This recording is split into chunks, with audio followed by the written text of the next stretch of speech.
Chapter 32. Essayed me under the canvas, I was wet, cold, and very hungry. Finally, I rolled over and lay flat on my stomach with my head on my arms. My knee was stiff, but it had been very satisfactory. Valentini had done a fine job. I had done half the retreat on foot and swum part of the tagliamento with his knee. It was his knee all right.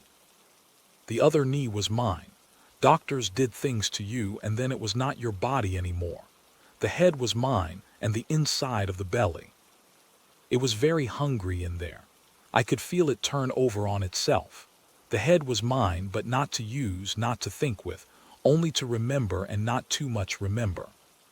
I could remember Catherine, but I knew I would get crazy if I thought about her when I was not sure yet I would see her. So I would not think about her. Only about her a little. Only about her with the car going slowly and clickingly, and some light through the canvas, and my lying with Catherine on the floor of the car. Hard as the floor of the car to lie not thinking, only feeling, having been away too long. The clothes wet, and the floor moving only a little each time, and lonesome, inside, and alone with wet clothing and hard floor for a wife. You did not love the floor of a flat car, nor guns with canvas jackets, and the smell of Vaselined metal, or a canvas that rain leaked through, although it is very fine under a canvas and pleasant with guns. But you loved someone else whom now you knew was not even to be pretended there. You seeing now very clearly and coldly, not so coldly as clearly and emptily. You saw emptily, lying on your stomach, having been present when one army moved back and another came forward. You had lost your cars and your men as a floor walker loses the stock of his department in a fire. There was, however, no insurance. You were out of it now. You had no more obligation. If they shot floorwalkers after a fire in the department store because they spoke with an accent they had always had, then certainly the floorwalkers would not be expected to return when the store opened again for business. They might seek other employment, if there was any other employment and the police did not get them. Anger was washed away in the river along with any obligation, although that ceased when the carabinieri put his hands on my collar. I would like to have had the uniform off, although I did not care much about the outward forms. I had taken off the stars, but that was for convenience. It was no point of honor. I was not against them. I was through. I wished them all the luck. There were the good ones and the brave ones and the calm ones and the sensible ones, and they deserved it. But it was not my show any more, and I wished this bloody train would get to Mester, and I would eat and stop thinking. I would have to stop. Peony would tell them they had shot me. They went through the pockets and took the papers of the people they shot. They would not have my papers. They might call me drowned. I wondered what they would hear in the States, dead from wounds and other causes. Good Christ, I was hungry. I wondered what had become of the priest at the mess, and Rinaldi. He was probably at Pordenone. If they had not gone further back, well, I would never see him now. I would never see any of them now. That life was over. I did not think he had syphilis. It was not a serious disease anyway if you took it in time, they said. But he would worry. I would worry too if I had it. Anyone would worry. I was not made to think. I was made to eat. My God, yes. Eat and drink and sleep with Catherine, tonight maybe. No, that was impossible. But tomorrow night, and a good meal and sheets and never going away again except together. Probably have to go damned quickly. She would go. I knew she would go. When would we go? That was something to think about. It was getting dark. I lay and thought where we would go. There were many places. Chapter 33. Home into the station early in the morning before it was light. I crossed the track and came out between some buildings and down onto the street. A wine shop was open and I went in for some coffee. It smelled of early morning, of swept dust, spoons in coffee glasses and the wet circles left by wine glasses. The proprietor was behind the bar. 2 soldiers sat at a table. I stood at the bar and drank a glass of coffee and ate a piece of bread. The coffee was gray with milk, and I skimmed the milk scum off the top with a piece of bread. The proprietor looked at me. "You want a glass of grappa?" "No, thanks." "On me," he said, and poured a small glass and pushed it toward me. "What's happening at the front?" I would not know. "They are drunk," he said, moving his hand toward the two soldiers. I could believe him. They looked drunk. "Tell me," he said, "what is happening at the front?" I would not know about the front. "I saw you come down the wall. You came off the train." "There is a big retreat. I read the papers. What happens?" "Is it over?" "I don't think so." He filled the glass with grappa from a short bottle. "If you are in trouble," he said, "I can keep you." "I am not in trouble." "If you are in trouble, stay here with me." "Where does one stay?" "In the building. Many stay here." "Any who are in trouble stay here." "Are many in trouble?" "It depends on the trouble." "You are a South American. No, speak Spanish a little." He wiped off the bar. "It is hard now to leave the country, but in no way impossible. I have no wish to leave. You can stay here as long as you want. You will see what sort of man I am. I have to go this morning, but I will remember the address to return." He shook his head. "You won't come back if you talk like that. I thought you were in real trouble." "I am in no trouble, but I value the address of a friend." I put a 10 lira note on the bar to pay for the coffee. "Have a grappa with me," I said. "It is not necessary. Have one." He poured the 2 glasses. "Remember," he said, "come here. Do not let other people take you in. Here you are all right, I am sure." "You are sure?" "Yes," he was serious.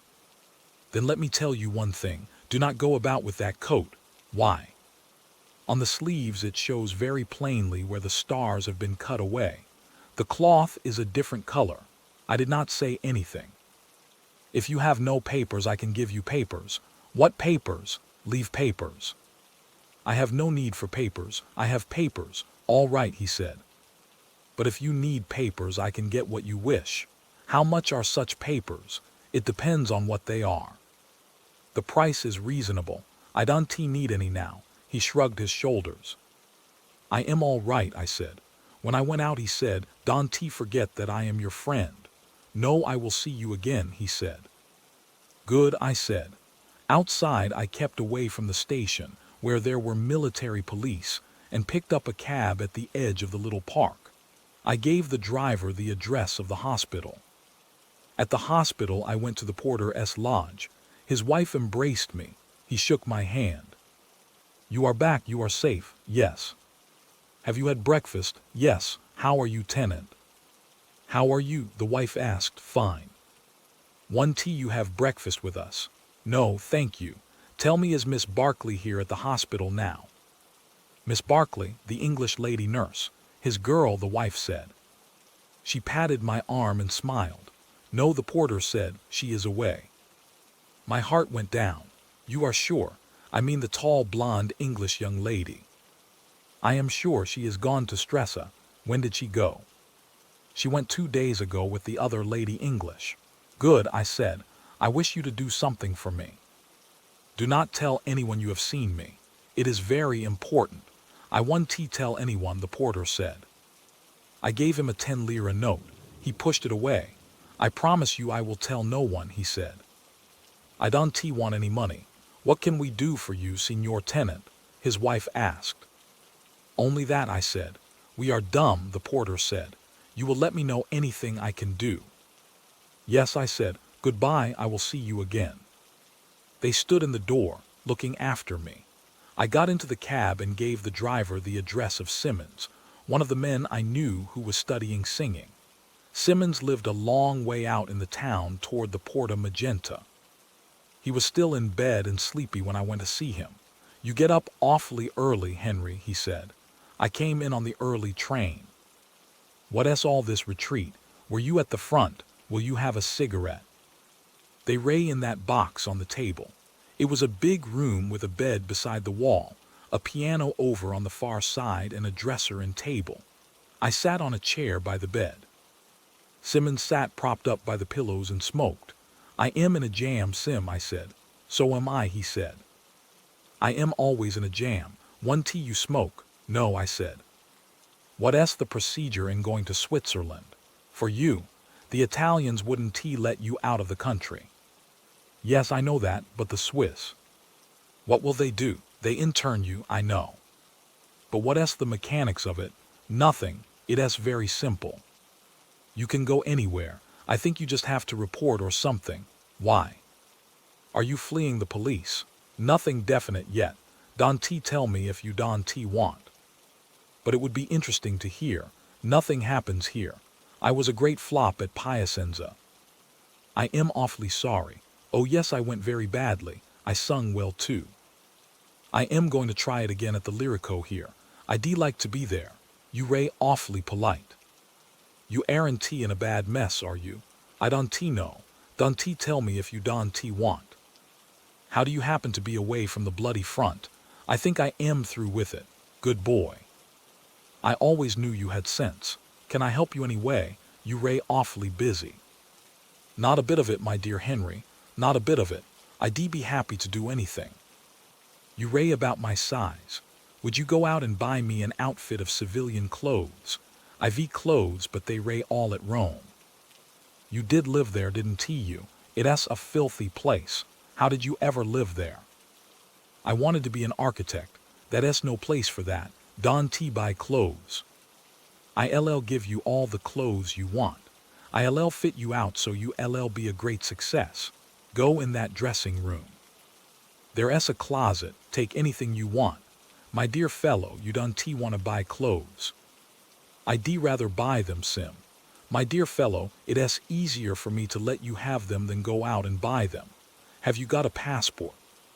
You won't get far without a passport. Yes, I've still got my passport. Then get dressed, my dear fellow, and off to old Helvetia. It's not that simple. I have to go up to Stresa first. Ideal, my dear fellow. You just row a boat across. If I wasn't trying to sing, I'd go with you. I'll go yet. You could take up yodeling. My dear fellow, I'll take up yodeling yet. I really can sing though. That's the strange part. I'll bet you can sing. He lay back in bed smoking a cigarette. Don't bet too much. But I can sing though. It's damned funny, but I can. I like to sing. Listen. He roared into Africana, his neck swelling, the veins standing out. I can sing, he said, whether they like it or not. I looked out of the window. I'll go down and let my cab go. Come back up, my dear fellow, and we'll have breakfast. He stepped out of bed, stood straight, took a deep breath and commenced doing bending exercises. I went downstairs and paid off the cab. Chapter 34. In civilian clothes, I felt a masquerader. I had been in uniform a long time, and I missed the feeling of being held by your clothes. The trousers felt very floppy. I had bought a ticket at Milan for Stresa. I had also bought a new hat. I could not wear Sim's hat, but his clothes were fine. They smelled of tobacco, and as I sat in the compartment and looked out the window, the new hat felt very new, and the clothes very old. I myself felt as sad as the wet Lombard country that was outside through the window. There were some aviators in the compartment who did not think much of me. They avoided looking at me and were very scornful of a civilian my age. I did not feel insulted. In the old days, I would have insulted them and picked a fight. They got off at Gallaret, and I was glad to be alone. I had the paper, but I did not read it because I did not want to read about the war. I was going to forget the war. I had made a separate piece. I felt damned lonely and was glad when the train got to Stresa. At the station, I had expected to see the porters from the hotels, but there was no one. The season had been over a long time and no one met the train. I got down from the train with my bag. It was Sim's bag and very light to carry, being empty except for 2 shirts, and stood under the roof of the station in the rain while the train went on. I found a man in the station and asked him if he knew what hotels were open. The Grand Hotel and Des Isles Borom Ease was open, and several small hotels that stayed open all the year. I started in the rain for the Isles Borom Ease carrying my bag. I saw a carriage coming down the street and signaled to the driver. It was better to arrive in a carriage. We drove up to the carriage entrance of the big hotel, and the concierge came out with an umbrella and was very polite. I took a good room. It was very big and light and looked out on the lake. The clouds were down over the lake, but it would be beautiful with the sunlight. I was expecting my wife, I said. There was a big double bed, a letto matrimonial with a satin coverlet. The hotel was very luxurious. I went down the long halls, down the wide stairs, through the rooms to the bar. I knew the barman and sat on a high stool and ate salted almonds and potato chips. The martini felt cool and clean. "What are you doing here in Borghi's?" the barman asked after he had mixed a second martini. "I am on leave, convalescing leave. There is no one here." "I don't know why they keep the hotel open. Have you been fishing? I've caught some beautiful pieces. Trolling this time of year you catch some beautiful pieces. Did you ever get the tobacco I sent?" "Yes. Didn't you get my card?" I laughed. I had not been able to get the tobacco. It was American pipe tobacco that he wanted, but my relatives had stopped sending it or it was being held up. Anyway, it never came. "I'll get some somewhere," I said. "Tell me, have you seen 2 English girls in the town? They came here day before yesterday. They are not at the hotel. They are nurses. I have seen 2 nurses." "Wait a minute, I will find out where they are. One of them is my wife," I said. "I have come here to meet her. The other is my wife. I am not joking." "Pardon my stupid joke," he said. "I did not understand." He went away and was gone quite a little while. I ate olives, salted almonds and potato chips and looked at myself in civilian clothes in the mirror behind the bar. The bartender came back. "They are at the little hotel near the station," he said. "How about some sandwiches? I'll ring for some. You understand there is nothing here now, there are no people. Isn't there really anyone at all?" "Yes, there are a few people." The sandwiches came and I ate 3 and drank a couple more martinis. I had never tasted anything so cool and clean. They made me feel civilized. I had had too much red wine, bread, cheese, bad coffee, and grappa. I sat on the high stool before the pleasant mahogany, the brass and the mirrors, and did not think at all. The barman asked me some question. "Don't talk about the war," I said. The war was a long way away. Maybe there wasn't any war. There was no war here. Then I realized it was over for me. But I did not have the feeling that it was really over. I had the feeling of a boy who thinks of what is happening at a certain hour at the schoolhouse from which he has played truant. Catherine and Helen Ferguson were at supper when I came to their hotel. Standing in the hallway, I saw them at table.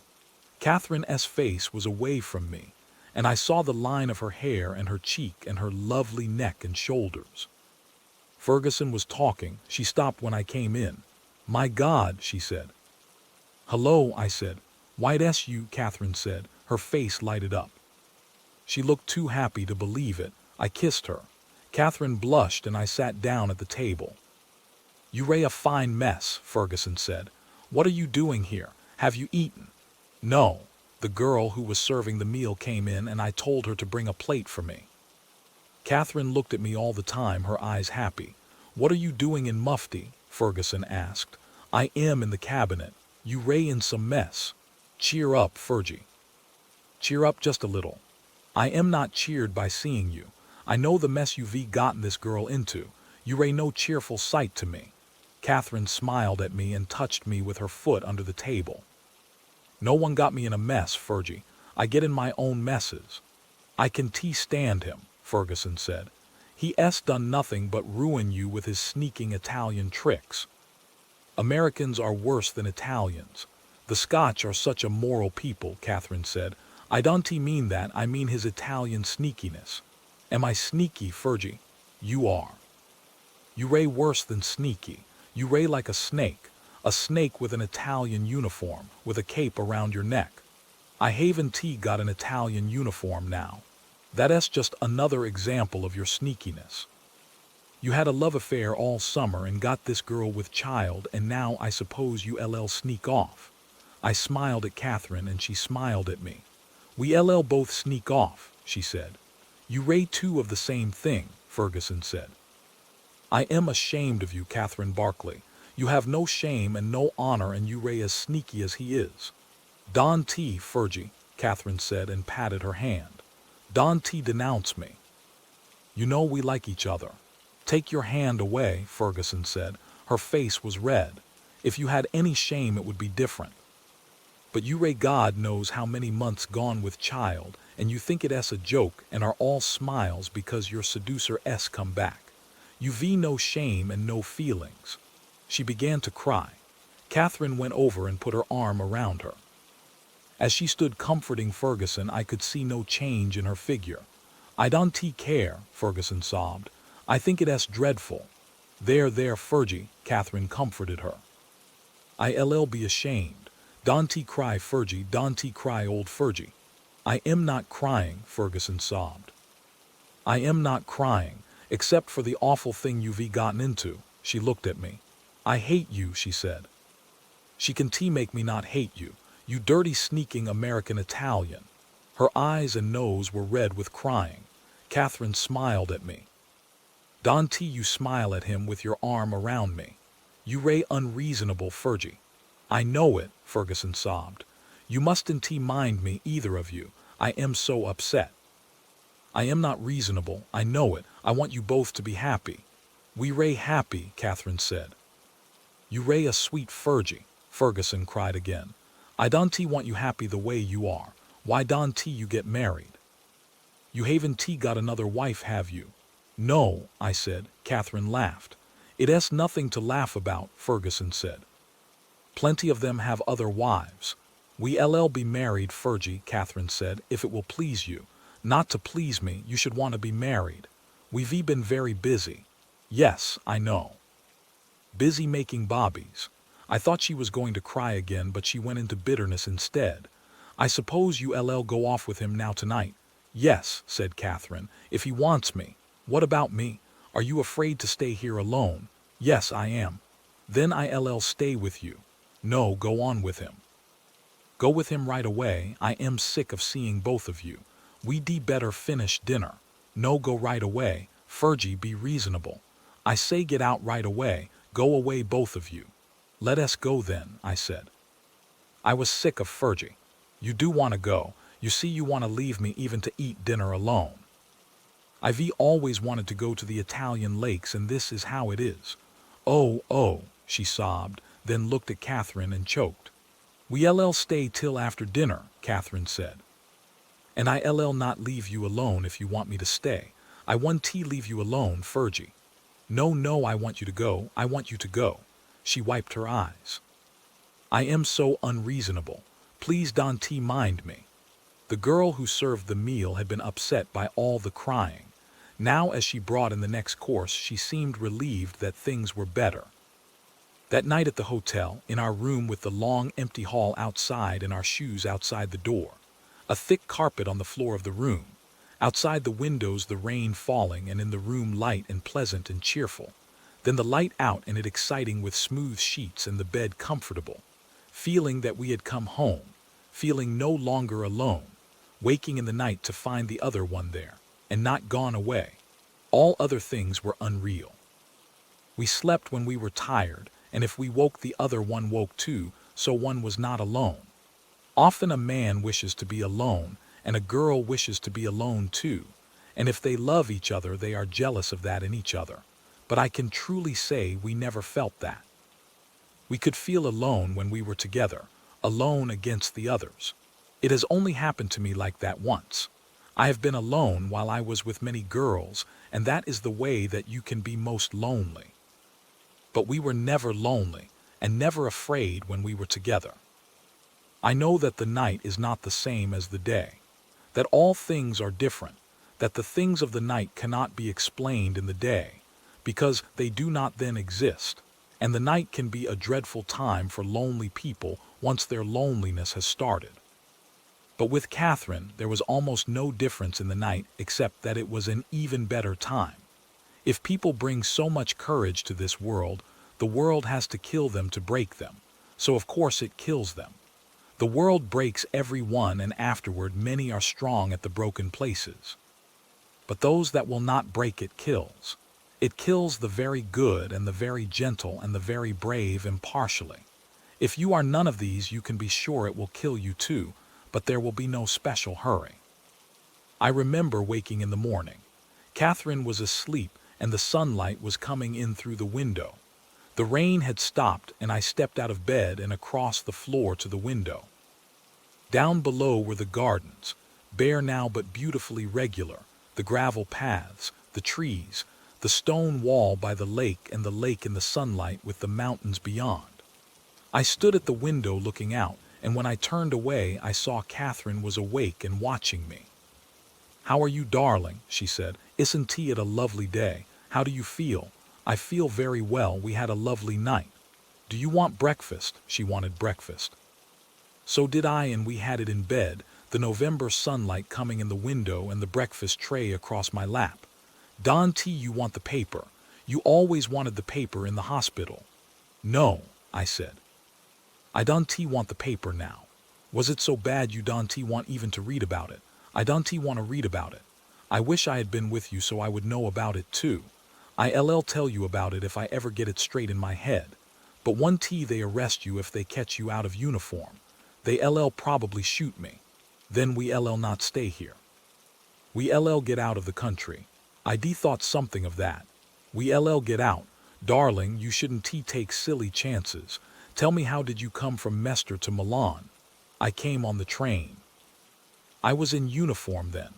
"Weren't you in danger then?" "Not much. I had an old order of movement. I fixed the dates on it in Mester." "Darling, you're liable to be arrested here any time." "I won't have it. It's silly to do something like that. Where would we be if they took you off?" "Let us not think about it." "I am tired of thinking about it." "What would you do if they came to arrest you?" "Shoot them." "You see how silly you are. I won't let you go out of the hotel until we leave here." "Where are we going to go?" "Please don't be that way, darling. We'll go wherever you say." "But please find some place to go right away. Switzerland is down the lake. We can go there." "That will be lovely." It was clouding over outside and the lake was darkening. "I wish we did not always have to live like criminals," I said. "Darling, don't be that way. You haven't lived like a criminal very long, and we never live like criminals. We're going to have a fine time. I feel like a criminal. I've deserted from the army." "Darling, please be sensible. It's not deserting from the army. It's only the Italian army." I laughed. "You're a fine girl. Let us get back into bed. I feel fine in bed." A little while later Catherine said, "You don't feel like a criminal, do you?" "No," I said. "Not when I am with you." "You're such a silly boy," she said, "but I'll look after you. Isn't it splendid, darling, that I don't have any morning sickness? It's grand. You don't appreciate what a fine wife you have." "But I don't care. I'll get you some place where they can arrest you, and then we'll have a lovely time. Let us go there right away." "We will, darling. I'll go any place any time you wish. Let us not think about anything." "All right." Chapter 35. To see Ferguson, and I sat in the bar and read the papers. There were comfortable leather chairs in the bar, and I sat in one of them and read until the barman came in. The army had not stood at the Tagliamento. They were falling back to the Piave. I remembered the Piave. The railroad crossed it near San Dona going up to the front. It was deep and slow there and quite narrow. Down below there were mosquito marshes and canals. There were some lovely villas.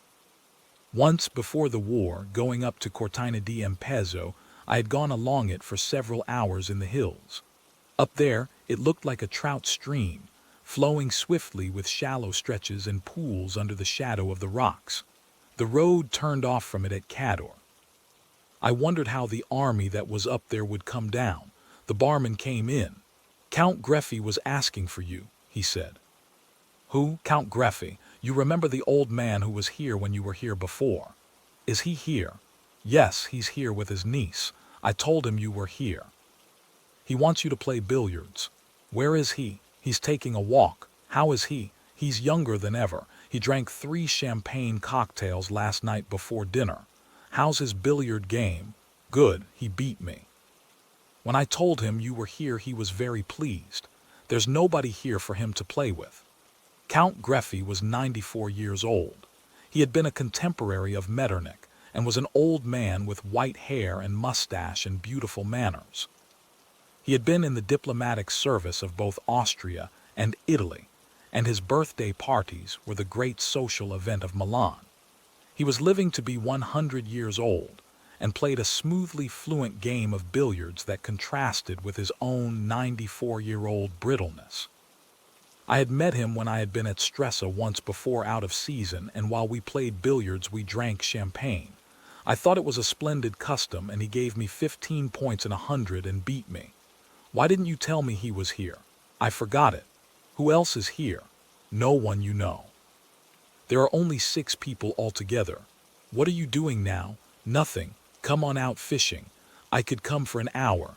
Come on, bring the trolling line. The barman put on a coat and we went out.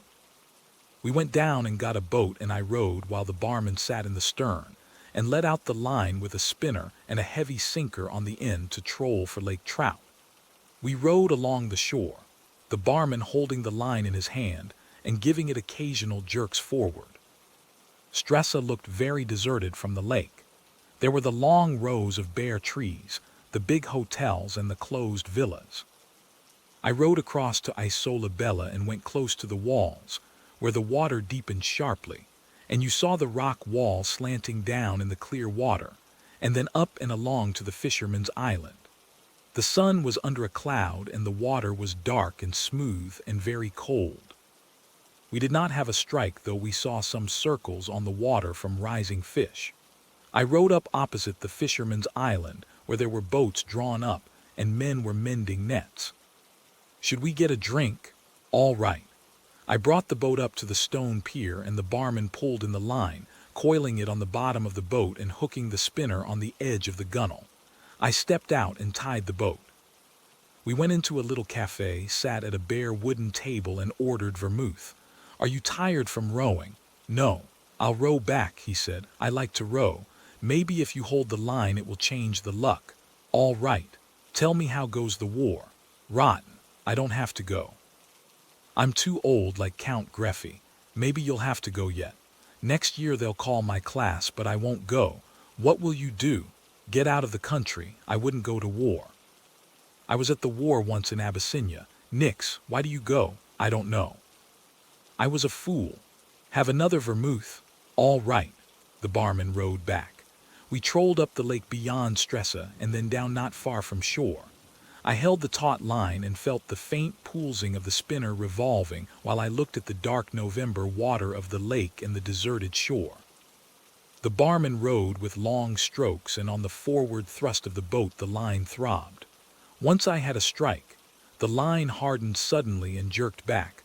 I pulled and felt the live weight of the trout, and then the line throbbed again. I had missed him. Did he feel big? Pretty big. Once when I was out trolling alone, I had the line in my teeth and one struck and nearly took my mouth out. The best way is to have it over your leg, I said. Then you feel it and don't lose your teeth. I put my hand in the water. It was very cold. We were almost opposite the hotel now. I have to go in, the barman said, to be there for 11 o'clock. El Hura du cocktail. All right. I pulled in the line and wrapped it on a stick notched at each end. The barman put the boat in a little slip in the stone wall and locked it with a chain and padlock. Any time you want it, he said. I'll give you the key. Thanks. We went up to the hotel and in to the bar. I did not want another drink so early in the morning, so I went up to our room. The maid had just finished doing the room, and Catherine was not back yet.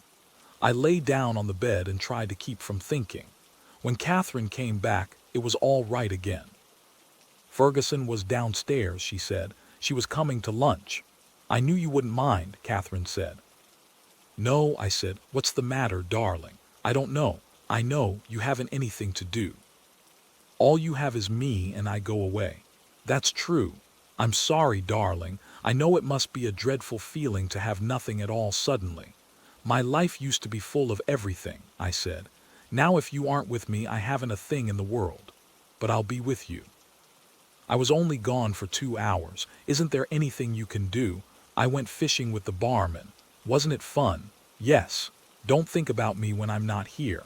That's the way I worked it at the front. But there was something to do then. Othello with his occupation gone, she teased. Othello was a nigger, I said. Besides, I'm not jealous.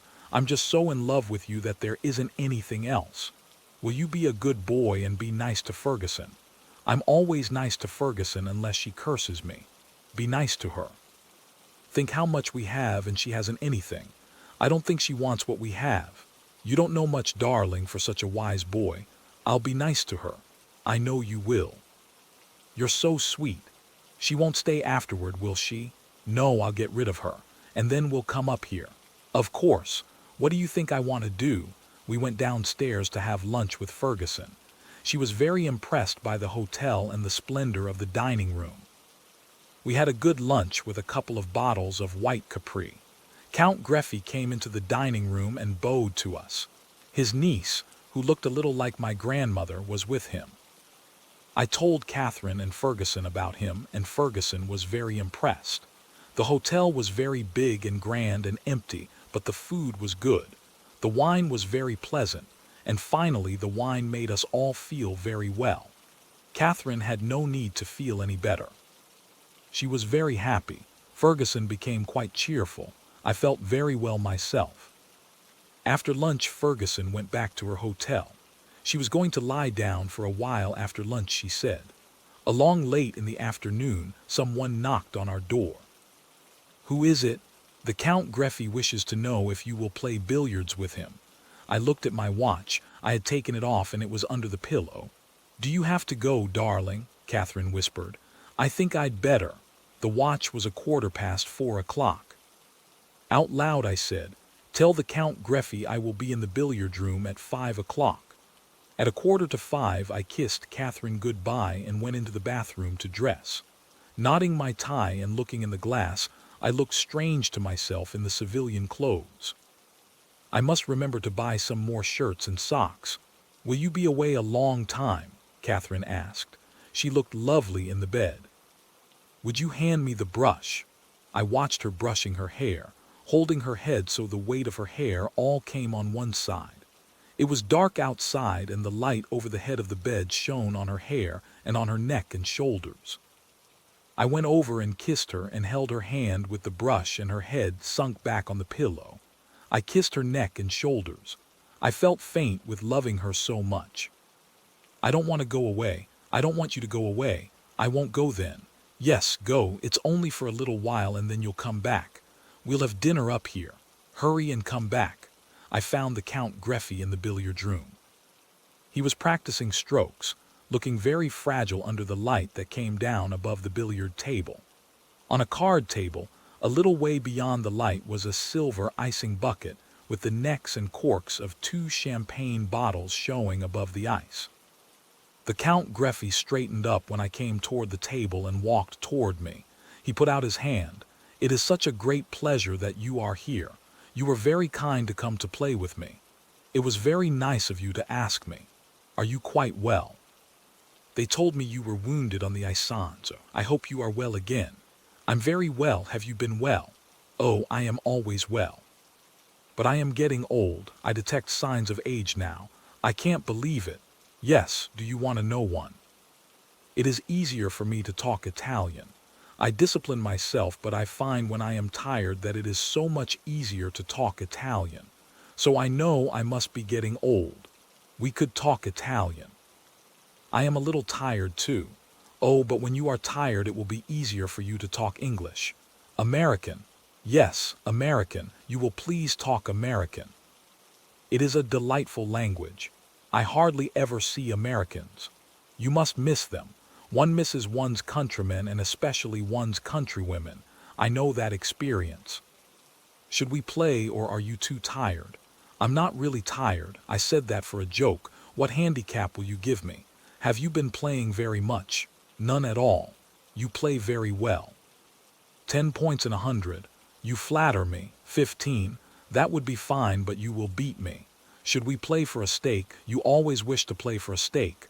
I think we'd better. All right. I will give you 18 points and we will play for a franc a point.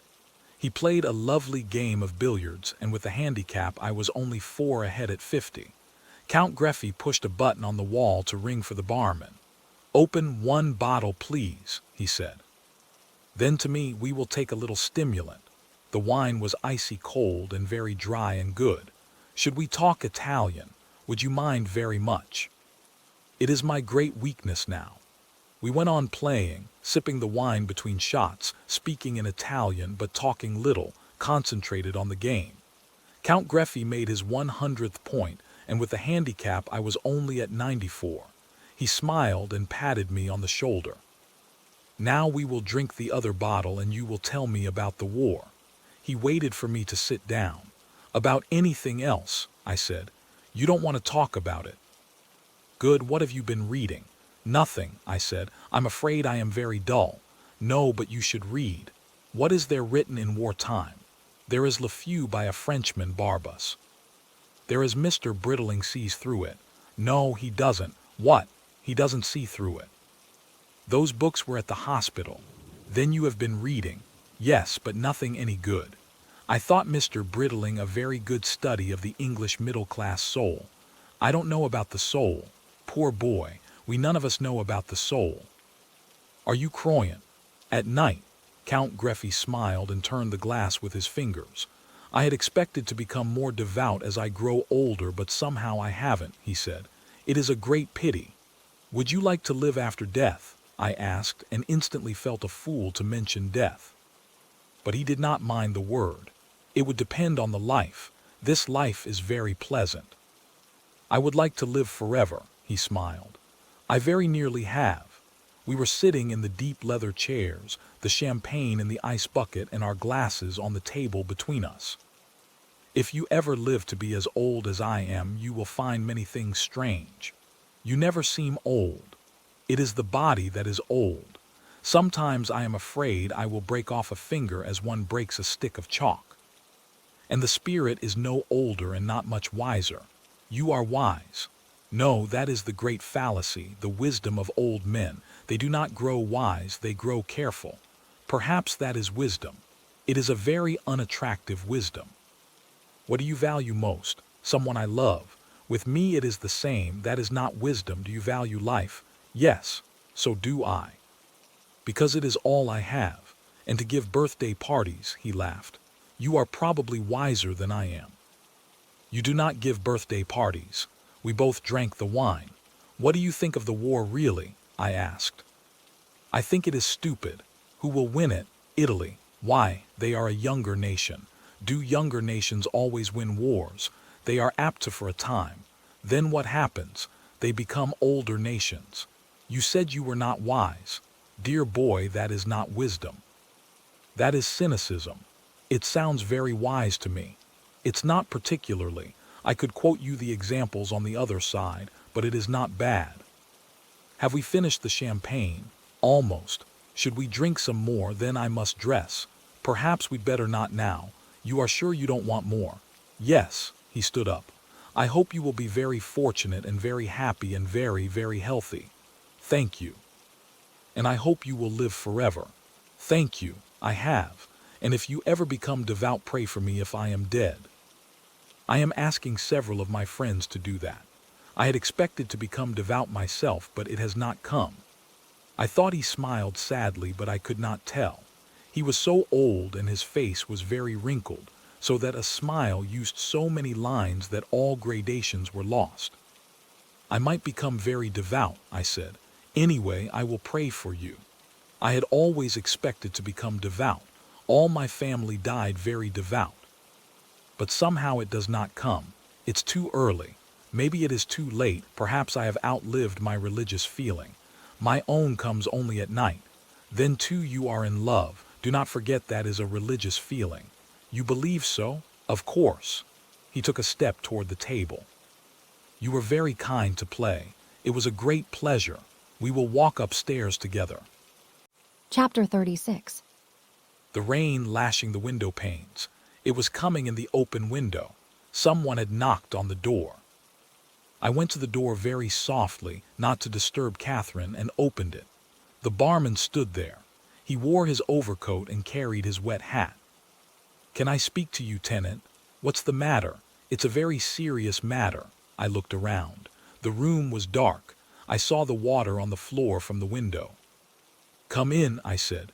I took him by the arm into the bathroom, locked the door and put on the light. I sat down on the edge of the bathtub. "What's the matter, Emilio? Are you in trouble?" "No, you are, tenant." "Yes, they are going to arrest you in the morning." "Yes, I came to tell you. I was out in the town and I heard them talking in a cafe." "I see." He stood there, his coat wet, holding his wet hat, and said nothing. "Why are they going to arrest me?" "For something about the war." "Do you know what?" "No, but I know that they know you were here before as an officer and now you are here out of uniform. After this retreat they arrest everybody." I thought a minute. "What time do they come to arrest me?" "In the morning. I don't know the time." "What do you say to do?" He put his hat in the washbowl. It was very wet and had been dripping on the floor. "If you have nothing to fear, an arrest is nothing, but it is always bad to be arrested, especially now. I don't want to be arrested." "Then go to Switzerland." "How?" "In my boat." "There is a storm," I said. "The storm is over." "It is rough, but you will be all right." "When should we go?" "Right away. They might come to arrest you early in the morning." "What about our bags?" "Get them packed. Get your lady dressed." "I will take care of them." "Where will you be?" "I will wait here. I don't want anyone to see me outside in the hall." I opened the door, closed it, and went into the bedroom. Catherine was awake. "What is it, darling?" "It's all right, Cat," I said. "Would you like to get dressed right away and go in a boat to Switzerland?" "Would you?" "No," I said. "I'd like to go back to bed." "What is it about?" "The barman says they are going to arrest me in the morning." "Is the barman crazy?" "No." "Then please hurry, darling, and get dressed so we can start." She sat up on the side of the bed. She was still sleepy. "Is that the barman in the bathroom?" "Yes." "Then I won't wash. Please look the other way, darling, and I'll be dressed in just a minute." I saw her white back as she took off her nightgown, and then I looked away because she wanted me to. She was beginning to be a little big with the child, and she did not want me to see her. I dressed hearing the rain on the windows. I did not have much to put in my bag. "There's plenty of room in my bag, Cat, if you need any."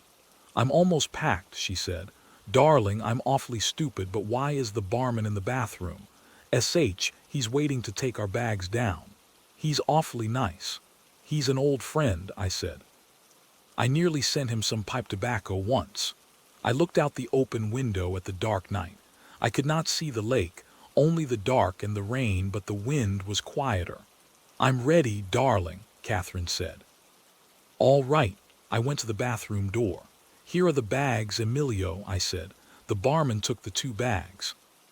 "You're very good to help us," Catherine said.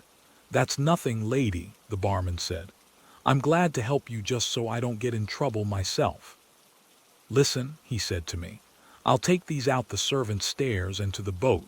You just go out as though you were going for a walk." "It's a lovely night for a walk," Catherine said. "It's a bad night, all right." "I'm glad I've an umbrella," Catherine said. We walked down the hall and down the wide, thickly carpeted stairs. At the foot of the stairs by the door, the porter sat behind his desk. He looked surprised at seeing us. "You're not going out, sir," he said. "Yes," I said. "We're going to see the storm along the lake." "Haven't you got an umbrella, sir?" "No," I said. "This coat sheds water." He looked at it doubtfully. "I'll get you an umbrella, sir," he said. He went away and came back with a big umbrella. "It is a little big, sir," he said. I gave him a 10 lira note. "Oh, you are too good, sir. Thank you very much," he said. He held the door open and we went out into the rain. He smiled at Catherine and she smiled at him. "Don't stay out in the storm," he said. "You will get wet, sir and lady." He was only the second porter, and his English was still literally translated. "We'll be back," I said. We walked down the path under the giant umbrella and out through the dark, wet gardens to the road, and across the road to the trellised pathway along the lake. The wind was blowing offshore now. It was a cold, wet November wind, and I knew it was snowing in the mountains. We came along past the chained boats in the slips along the quay to where the barman's boat should be. The water was dark against the stone. The barman stepped out from beside the row of trees. "The bags are in the boat," he said. "I want to pay you for the boat," I said. "How much money have you?" "Not so much. You send me the money later, that will be all right." "How much?" "What you want. Tell me how much. If you get through, send me 500 francs. You won't mind that if you get through." "All right. Here are sandwiches." He handed me a package. Everything there was in the bar, it's all here. This is a bottle of brandy and a bottle of wine. I put them in my bag. "Let me pay you for those." "All right, give me 50 lire." I gave it to him. "The brandy is good," he said. "You don't need to be afraid to give it to your lady. She better get in the boat." He held the boat, it rising and falling against the stone wall, and I helped Catherine in. She sat in the stern and pulled her cape around her. "You know where to go? Up the lake." "You know how far?" "Past Luino." "Past Luino, Canero, Canobio, Tranzano." "You aren't in Switzerland until you come to Brissago. You have to pass Monte Tamara." "What time is it?" Catherine asked. "It's only 11 o'clock, I said. "If you row all the time, you ought to be there by 7 o'clock in the morning." "Is it that far?" "It's 35 kilometers. How should we go? In this rain we need a compass." "No, row to Isola Bella. Then on the other side of Isola Mater go with the wind. The wind will take you to Palanza. You will see the lights, then go up the shore. Maybe the wind will change." "No," he said. "This wind will blow like this for 3 days. It comes straight down from the Matterhorn. There is a can to bail with. Let me pay you something for the boat now." "No, I'd rather take a chance." "If you get through, you pay me all you can." "All right. I don't think you'll get drowned." "That's good. Go with the wind up the lake." "All right." I stepped in the boat. "Did you leave the money for the hotel?" "Yes, in an envelope in the room." "All right." "Good luck, tenant." "Good luck. We thank you many times. You won't thank me if you get drowned." "What does he say?" Catherine asked. "He says good luck." "Good luck," Catherine said. "Thank you very much. Are you ready?" "Yes." He bent down and shoved us off. I dug at the water with the oars, then waved one hand. The barman waved back deprecatingly. I saw the lights of the hotel and rowed out, rowing straight out until they were out of sight. There was quite a sea running, but we were going with the wind. Chapter 37. Rain had stopped and only came occasionally in gusts. It was very dark, and the wind was cold. I could see Catherine in the stern, but I could not see the water where the blades of the oars dipped. The oars were long, and there were no leathers to keep them from slipping out. I pulled, raised, leaned forward, found the water, dipped and pulled, rowing as easily as I could. I did not feather the oars because the wind was with us. I knew my hands would blister, and I wanted to delay it as long as I could. The boat was light and rowed easily. I pulled it along in the dark water. I could not see, and hoped we would soon come opposite Palanza. We never saw Palanza. The wind was blowing up the lake, and we passed the point that hides Palanza in the dark and never saw the lights. When we finally saw some lights much further up the lake and close to the shore, it was Intra. But for a long time we did not see any lights, nor did we see the shore, but rowed steadily in the dark, riding with the waves. Sometimes I missed the water with the oars in the dark as a wave lifted the boat. It was quite rough, but I kept on rowing until suddenly we were close ashore against a point of rock that rose beside us, the waves striking against it, rushing high up, then falling back. I pulled hard on the right oar and backed water with the other, and we went out into the lake again. The point was out of sight, and we were going on up the lake. We ray across the lake. I said to Catherine, "Wherein we going to see Palanza?" "We missed it. How are you, darling?" "I am fine."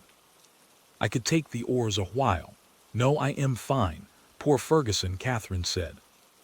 In the morning she ll come to the hotel and find we ray gone. I am not worrying so much about that, I said, as about getting into the Swiss part of the lake before it's daylight and the custom guards see us. Is it a long way? It's 30-some kilometers from here. I rode all night. Finally, my hands were so sore I could hardly close them over the oars. We were nearly smashed up on the shore several times. I kept fairly close to the shore because I was afraid of getting lost on the lake and losing time. Sometimes we were so close we could see a row of trees and the road along the shore with the mountains behind. The rain stopped and the wind drove the clouds so that the moon shone through, and looking back I could see the long dark point of Castagnola and the lake with white caps, and beyond, the moon on the high snow mountains. Then the clouds came over the moon again, and the mountains and the lake were gone, but it was much lighter than it had been before, and we could see the shore. I could see it too clearly and pulled out where they would not see the boat if there were custom guards along the Palanza road. When the moon came out again, we could see white villas on the shore on the slopes of the mountain, and the white road where it showed through the trees. All the time I was rowing.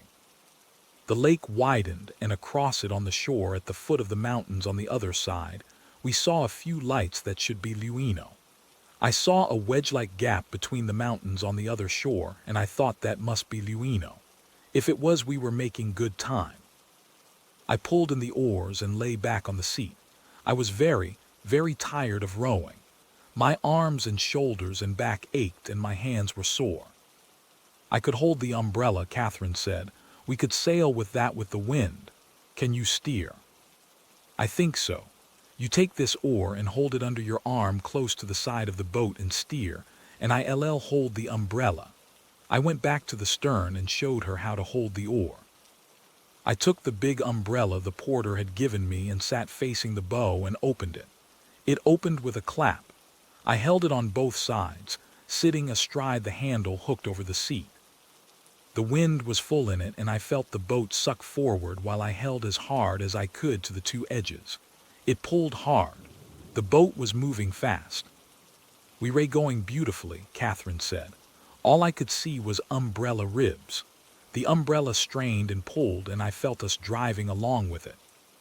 I braced my feet and held back on it, then suddenly it buckled. I felt a rib snap on my forehead.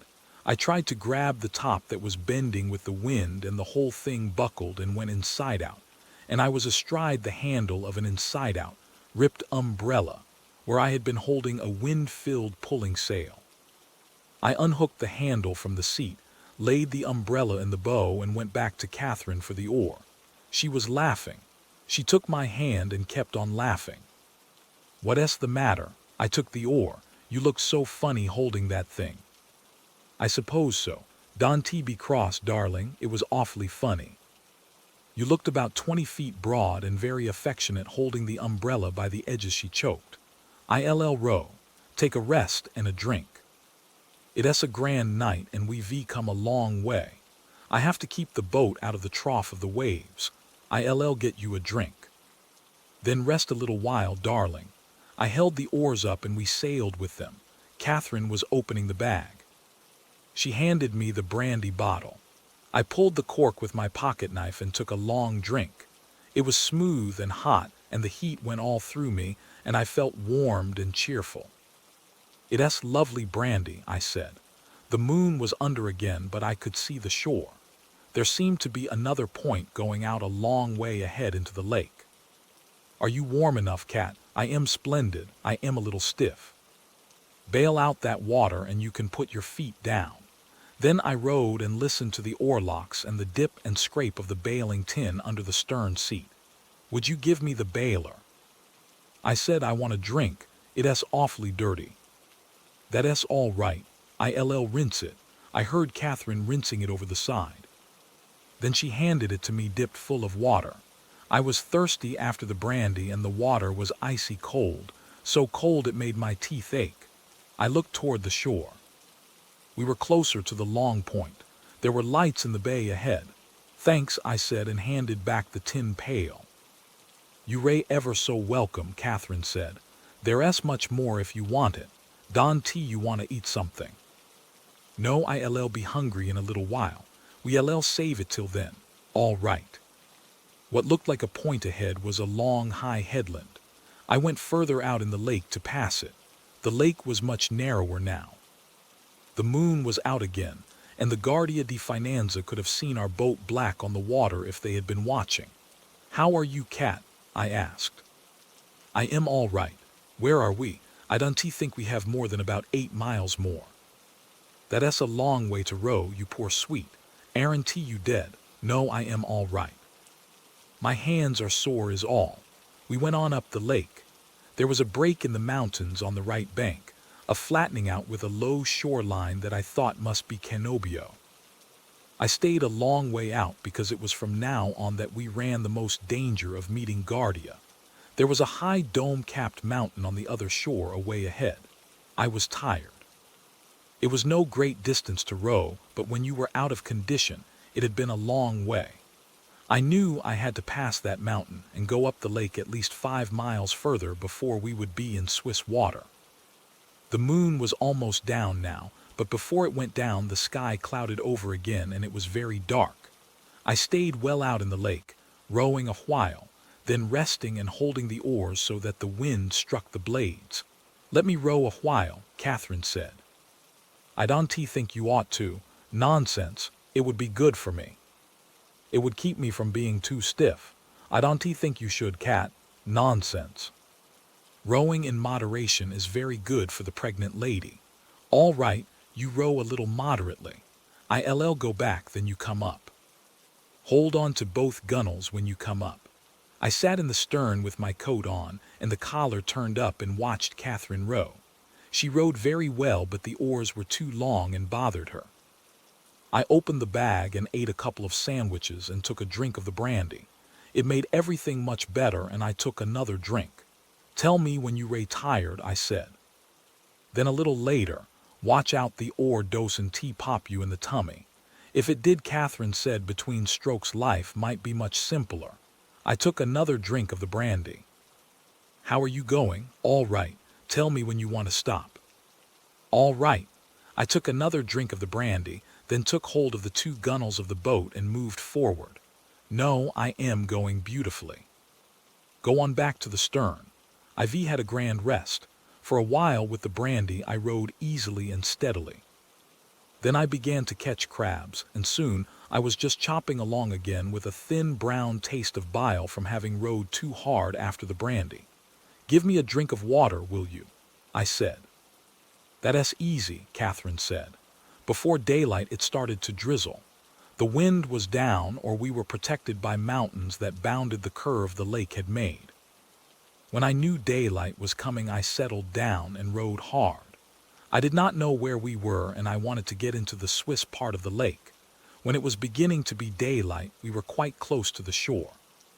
I could see the rocky shore and the trees. What's that? Catherine said.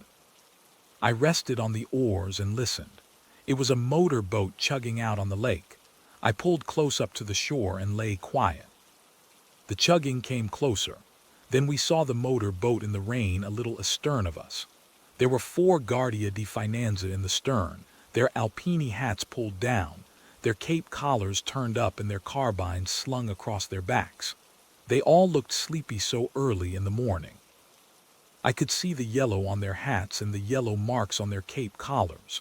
The motor boat chugged on and out of sight in the rain. I pulled out into the lake. If we were that close to the border, I did not want to be hailed by a sentry along the road. I stayed out where I could just see the shore and rowed on for 3/4 of an hour in the rain. We heard a motor boat once more, but I kept quiet until the noise of the engine went away across the lake. I think we ray in Switzerland, Cat, I said. Really? There's no way to know until we see Swiss troops. Or the Swiss Navy. The Swiss Navy's no joke for us. That last motor boat we heard was probably the Swiss Navy. If we ray in Switzerland, let us have a big breakfast. They have wonderful rolls and butter and jam in Switzerland. It was clear daylight now, and a fine rain was falling. The wind was still blowing outside up the lake, and we could see the tops of the white caps going away from us and up the lake. I was sure we were in Switzerland now. There were many houses back in the trees from the shore, and up the shore away was a village with stone houses, some villas on the hills, and a church. I had been looking at the road that skirted the shore for guards, but did not see any. The road came quite close to the lake now, and I saw a soldier coming out of a cafe on the road. He wore a gray-green uniform and a helmet like the Germans. He had a healthy-looking face and a little toothbrush mustache. He looked at us. "Wave to him," I said to Catherine. She waved, and the soldier smiled embarrassedly and gave a wave of his hand. I eased up rowing. We were passing the waterfront of the village. "We must be well inside the border," I said. "We want to be sure, darling. We don't want them to turn us back at the frontier. The frontier is a long way back. I think this is the customs town. I am pretty sure it es Brissago. There be Italians there. There are always both sides at a customs town. Not in wartime. I don't think they let the Italians cross the frontier." It was a nice-looking little town.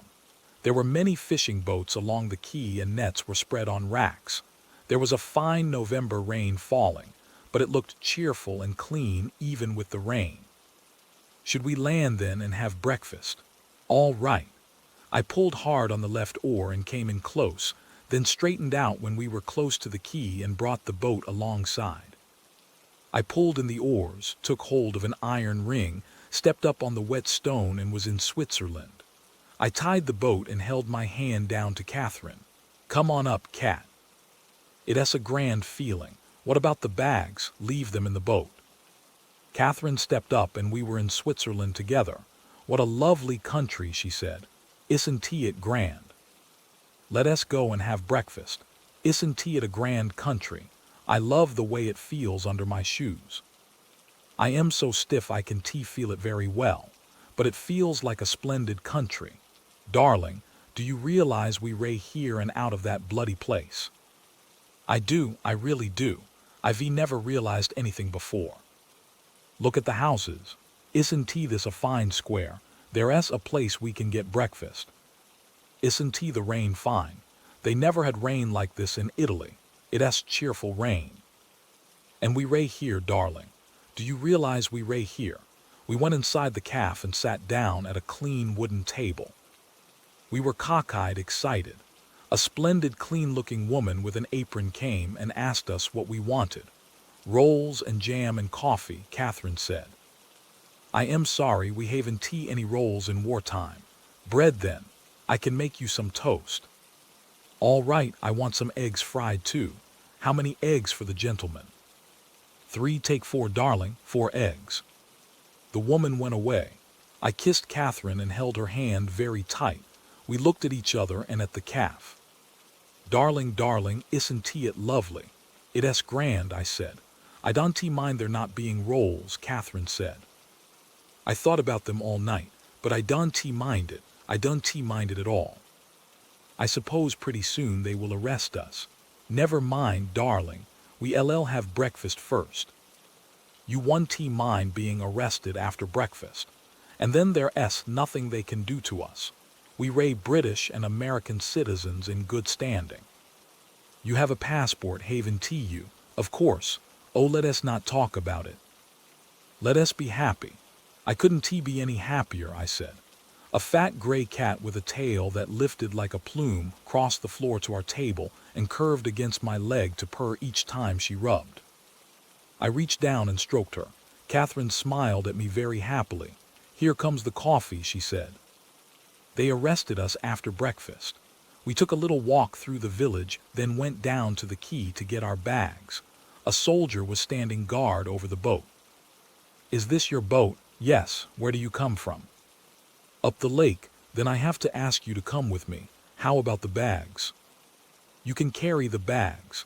I carried the bags, and Catherine walked beside me, and the soldier walked along behind us to the old custom house. In the custom house, a lieutenant, very thin and military, questioned us. "What nationality are you?" "American and British." "Let me see your passports." I gave him mine and Catherine got hers out of her handbag. He examined them for a long time. Why do you enter Switzerland this way in a boat? I am a sportsman, I said. Rowing is my great sport. I always row when I get a chance. Why do you come here? For the winter sport. We are tourists and we want to do the winter sport. This is no place for winter sport. We know it. We want to go where they have the winter sport. What have you been doing in Italy? I have been studying architecture. My cousin has been studying art. Why do you leave there? We want to do the winter sport. With the war going on, you cannot study architecture. You will please stay where you are, the lieutenant said. He went back into the building with our passports. You're a splendid darling, Catherine said. Keep on the same track. You want to do the winter sport. Do you know anything about art? Rubens, said Catherine. Large and fat, I said. Titian, Catherine said. Titian-haired, I said. How about Mantegna? Dante asked hard ones, Catherine said. I know him, though very bitter. Very bitter, I said. Lots of nail holes. You see, I'll make you a fine wife, Catherine said. I'll be able to talk art with your customers. Here he comes, I said. The thin lieutenant came down the length of the custom house, holding our passports. I will have to send you into Locarno, he said. You can get a carriage and a soldier will go in with you. All right, I said. What about the boat? The boat is confiscated. What have you in those bags? He went all through the 2 bags and held up the quarter bottle of brandy. Would you join me in a drink? I asked, no thank you. He straightened up. How much money have you? 2,500 lire. He was favorably impressed. How much has your cousin? Catherine had a little over 1,200 lire. The lieutenant was pleased. His attitude toward us became less haughty. If you are going for winter sports, he said, Wengen is the place. My father has a very fine hotel at Wengen. It is open all the time. That's splendid, I said. Could you give me the name? I will write it on a card. He handed me the card very politely. The soldier will take you into Locarno. He will keep your passports. I regret this, but it is necessary. I have good hopes they will give you a visa or a police permit at Locarno. He handed the 2 passports to the soldier, and carrying the bags we started into the village to order a carriage. Hi, the lieutenant called to the soldier. He said something in a German dialect to him. The soldier slung his rifle on his back and picked up the bags. It is a great country, I said to Catherine. It is so practical. Thank you very much, I said to the lieutenant. He waved his hand. Service. He said. We followed our guard into the village. We drove to Locarno in a carriage with the soldier sitting on the front seat with the driver. At Locarno, we did not have a bad time. They questioned us, but they were polite because we had passports and money. I do not think they believed a word of the story, and I thought it was silly, but it was like a law court. You did not want something reasonable. You wanted something technical and then stuck to it without explanations. But we had passports and we would spend the money. So they gave us provisional visas. At any time this visa might be withdrawn. We were to report to the police wherever we went. Could we go wherever we wanted? Yes, where did we want to go? Where do you want to go, Cat? Montreux, it is a very nice place, the official said. I think you will like that place. Here at Locarno is a very nice place, another official said. I am sure you would like it here very much at Locarno. Locarno is a very attractive place. We would like some place where there is winter sport. There is no winter sport at Montreux. I beg your pardon, the other official said. I come from Montreux. There is very certainly winter sport on the Montreux-Oberlin-Bernois Railway. It would be false for you to deny that. I do not deny it. I simply said there is no winter sport at Montreux. I question that, the other official said. I question that statement. I hold to that statement. I question that statement. I myself have louged into the streets of Montreux. I have done it not once but several times. Louging is certainly winter sport. The other official turned to me. Is luge-ing your idea of winter sport, sir? I tell you, you would be very comfortable here in Locarno. You would find the climate healthy, you would find the environs attractive. You would like it very much. The gentleman has expressed a wish to go to Montreux. What is luge-ing? I asked. You see, he has never even heard of luge-ing. That meant a great deal to the second official. He was pleased by that. Luge-ing, said the first official, is tobogganing. I beg to differ, the other official shook his head. I must differ again. The toboggan is very different from the luge. The toboggan is constructed in Canada of flat laths. The luge is a common sled with runners. Accuracy means something. Couldn't we toboggan? I asked. Of course you could toboggan, the first official said. You could toboggan very well. Excellent Canadian toboggans are sold in Montreux. Ox Brothers sell toboggans. They import their own toboggans. The second official turned away. Tobogganing, he said, requires a special piste. You could not toboggan into the streets of Montreux. Where are you stopping here? We don't know, I said. We just drove in from Brissago. The carriage is outside. You make no mistake in going to Montreux, the first official said. You will find the climate delightful and beautiful. You will have no distance to go for winter sport. If you really want winter sport, the second official said, you will go to the Engadine or to MRN. I must protest against your being advised to go to Montreux for the winter sport. At Les Avants above Montreux, there is excellent winter sport of every sort. The champion of Montreux glared at his colleague. Gentlemen, I said, I am afraid we must go. My cousin is very tired. We will go tentatively to Montreux. I congratulate you. The first official shook my hand. I believe that you will regret leaving Locarno, the second official said. At any rate, you will report to the police at Montreux. There will be no unpleasantness with the police, the first official assured me. You will find all the inhabitants extremely courteous and friendly. Thank you both very much, I said. We appreciate your advice very much. Goodbye, Catherine said. Thank you both very much. They bowed us to the door, the champion of Locarno a little coldly. We went down the steps and into the carriage. My God, darling, Catherine said. Couldn't we have gotten away any sooner? I gave the name of a hotel one of the officials had recommended to the driver. He picked up the reins. You've forgotten the army, Catherine said. The soldier was standing by the carriage. I gave him a 10-lira note. I have no Swiss money yet, I said. He thanked me, saluted, and went off. The carriage started and we drove to the hotel. How did you happen to pick out Montreux? I asked Catherine. Do you really want to go there? It was the first place I could think of, she said. It's not a bad place. We can find some place up in the mountains. Are you sleepy? I am asleep right now. We'll get a good sleep. Poor cat, you had a long bad night. I had a lovely time, Catherine said, especially when you sailed with the umbrella. Can you realize we ray in Switzerland? No, I am afraid I'll wake up and it won't be true. I am too. It is true, isn't it, darling? I am not just driving down to the Stazioni in Milan to see you off. I hope not. Don't say that, it frightens me. Maybe that's where we ray going. I am so groggy I don't know, I said. Let me see your hands. I put them out. They were both blistered raw. There's no hole in my side, I said. Don't be sacrilegious. I felt very tired and vague in the head. The exhilaration was all gone. The carriage was going along the street. Poor hands, Catherine said. Don't touch them, I said. By God, I don't know where we are.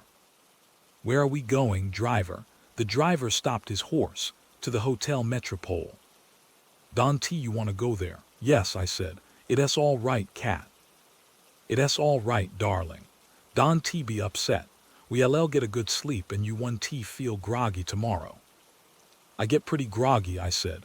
It's like a comic opera today. Maybe I am hungry. You're just tired, darling. You'll be fine. The carriage pulled up before the hotel. Someone came out to take our bags. I feel all right, I said. We were down on the pavement going into the hotel. "I know you'll be all right," Catherine said. "You ray just tired. You've been up a long time." "Anyhow, we ray here." "Yes, we ray really here. We followed the boy with the bags into the hotel." Chapter 38. That fall the snow came very late. We lived in a brown wooden house in the pine trees on the side of the mountain, and at night there was frost so that there was thin ice over the water in the 2 pitchers on the dresser in the morning. Mrs. Guttingen came into the room early in the morning to shut the windows, and started a fire in the tall porcelain stove. The pine wood crackled and sparked, and then the fire roared in the stove, and the second time Mrs. Guttingen came into the room she brought big chunks of wood for the fire and a pitcher of hot water. When the room was warm, she brought in breakfast. Sitting up in bed eating breakfast, we could see the lake and the mountains across the lake on the French side. There was snow on the tops of the mountains, and the lake was a gray steel blue. Outside, in front of the chalet, a road went up the mountain. The wheel ruts and ridges were iron hard with the frost, and the road climbed steadily through the forest and up, and around the mountain to where there were meadows, and barns and cabins in the meadows at the edge of the woods looking across the valley. The valley was deep, and there was a stream at the bottom that flowed down into the lake, and when the wind blew across the valley, you could hear the stream in the rocks. Sometimes we went off the road and on a path through the pine forest. The floor of the forest was soft to walk on. The frost did not harden it as it did the road. But we did not mind the hardness of the road because we had nails in the soles and heels of our boots, and the heel nails bit on the frozen ruts, and with nailed boots it was good walking on the road and invigorating. But it was lovely walking in the woods.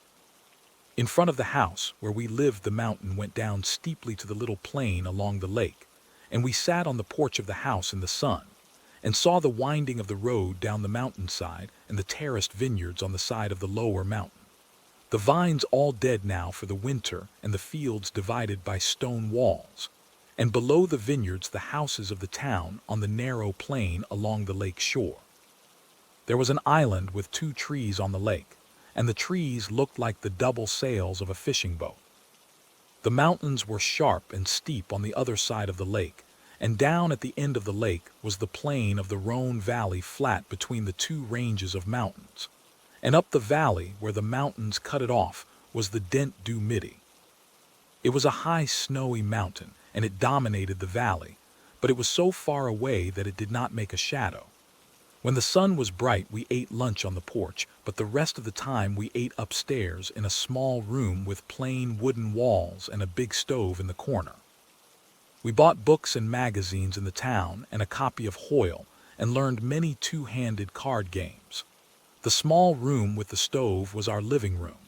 There were 2 comfortable chairs and a table for books and magazines, and we played cards on the dining table when it was cleared away. Mr. and Mrs. Guttingen lived downstairs, and we would hear them talking sometimes in the evening, and they were very happy together too. He had been a head waiter, and she had worked as maid in the same hotel, and they had saved their money to buy this place. They had a son who was studying to be a head waiter. He was at a hotel in Zurich. Downstairs there was a parlor where they sold wine and beer, and sometimes in the evening we would hear carts stop outside on the road and men come up the steps to go in the parlor to drink wine. There was a box of wood in the hall outside the living room, and I kept up the fire from it, but we did not stay up very late. We went to bed in the dark in the big bedroom, and when I was undressed, I opened the windows and saw the night and the cold stars and the pine trees below the window, and then got into bed as fast as I could. It was lovely in bed with the air so cold and clear, and the night outside the window.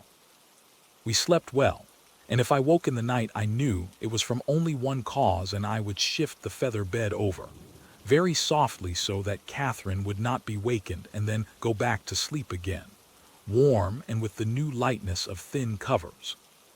The war seemed as far away as the football games of someone else's college, but I knew from the papers that they were still fighting in the mountains because the snow would not come.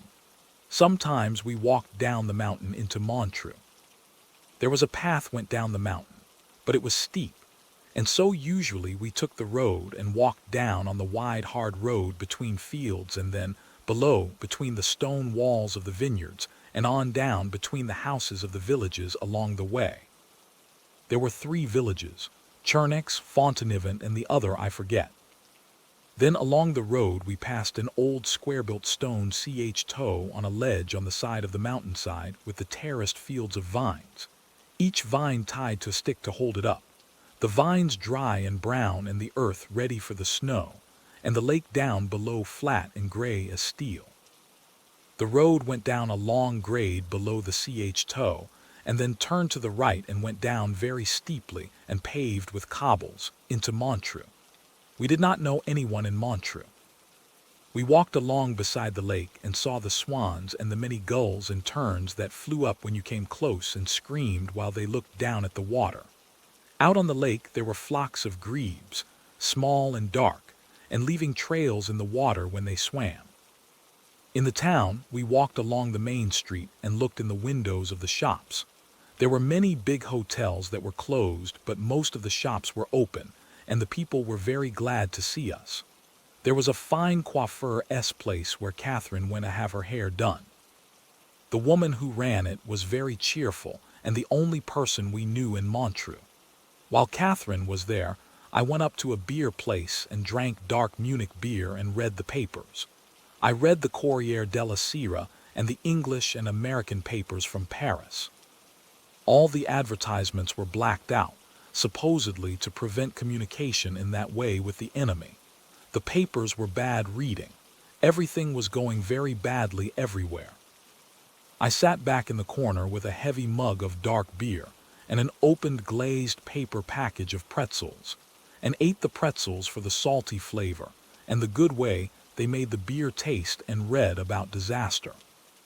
I thought Catherine would come by, but she did not come, so I hung the papers back on the rack, paid for my beer, and went up the street to look for her. The day was cold and dark and wintry, and the stone of the houses looked cold. Catherine was still in the hairdresser's shop. The woman was waving her hair. I sat in the little booth and watched. It was exciting to watch, and Catherine smiled and talked to me, and my voice was a little thick from being excited. The tongs made a pleasant clicking sound, and I could see Catherine in 3 mirrors, and it was pleasant and warm in the booth. Then the woman put up Catherine's hair, and Catherine looked in the mirror and changed it a little, taking out and putting in pins, then stood up. I am sorry to have taken such a long time. Monsieur was very interested. Were you not, monsieur? The woman smiled. Yes, I said. We went out and up the street. It was cold and wintry, and the wind was blowing. Oh, darling, I love you so, I said. Don T, we have a fine time. Catherine said, look, let us go someplace and have beer instead of tea. It is very good for young Catherine. It keeps her small. Young Catherine, I said. That loafer. She has been very good, Catherine said. She makes very little trouble. The doctor says beer will be good for me and keep her small. If you keep her small enough and she is a boy, maybe he will be a jockey. I suppose if we really have this child we ought to get married, Catherine said. We were in the beer place at the corner table.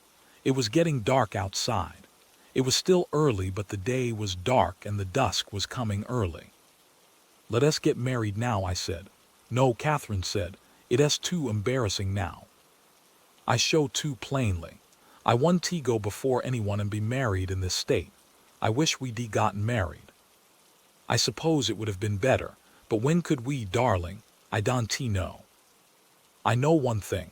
I am not going to be married in this splendid matronly state. You are not matronly. Oh yes, I am, darling. The hairdresser asked me if this was our first. I lied and said no, we had 2 boys and 2 girls. When will we be married? Any time after I am thin again. We want to have a splendid wedding with everyone thinking what a handsome young couple.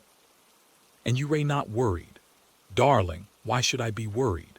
The only time I ever felt badly was when I felt like a whore in Milan, and that only lasted 7 minutes, and besides it was the room furnishings. Don T, I make you a good wife. You ray a lovely wife. Then don't be too technical, darling. I'll marry you as soon as I am thin again. All right. Do you think I ought to drink another beer?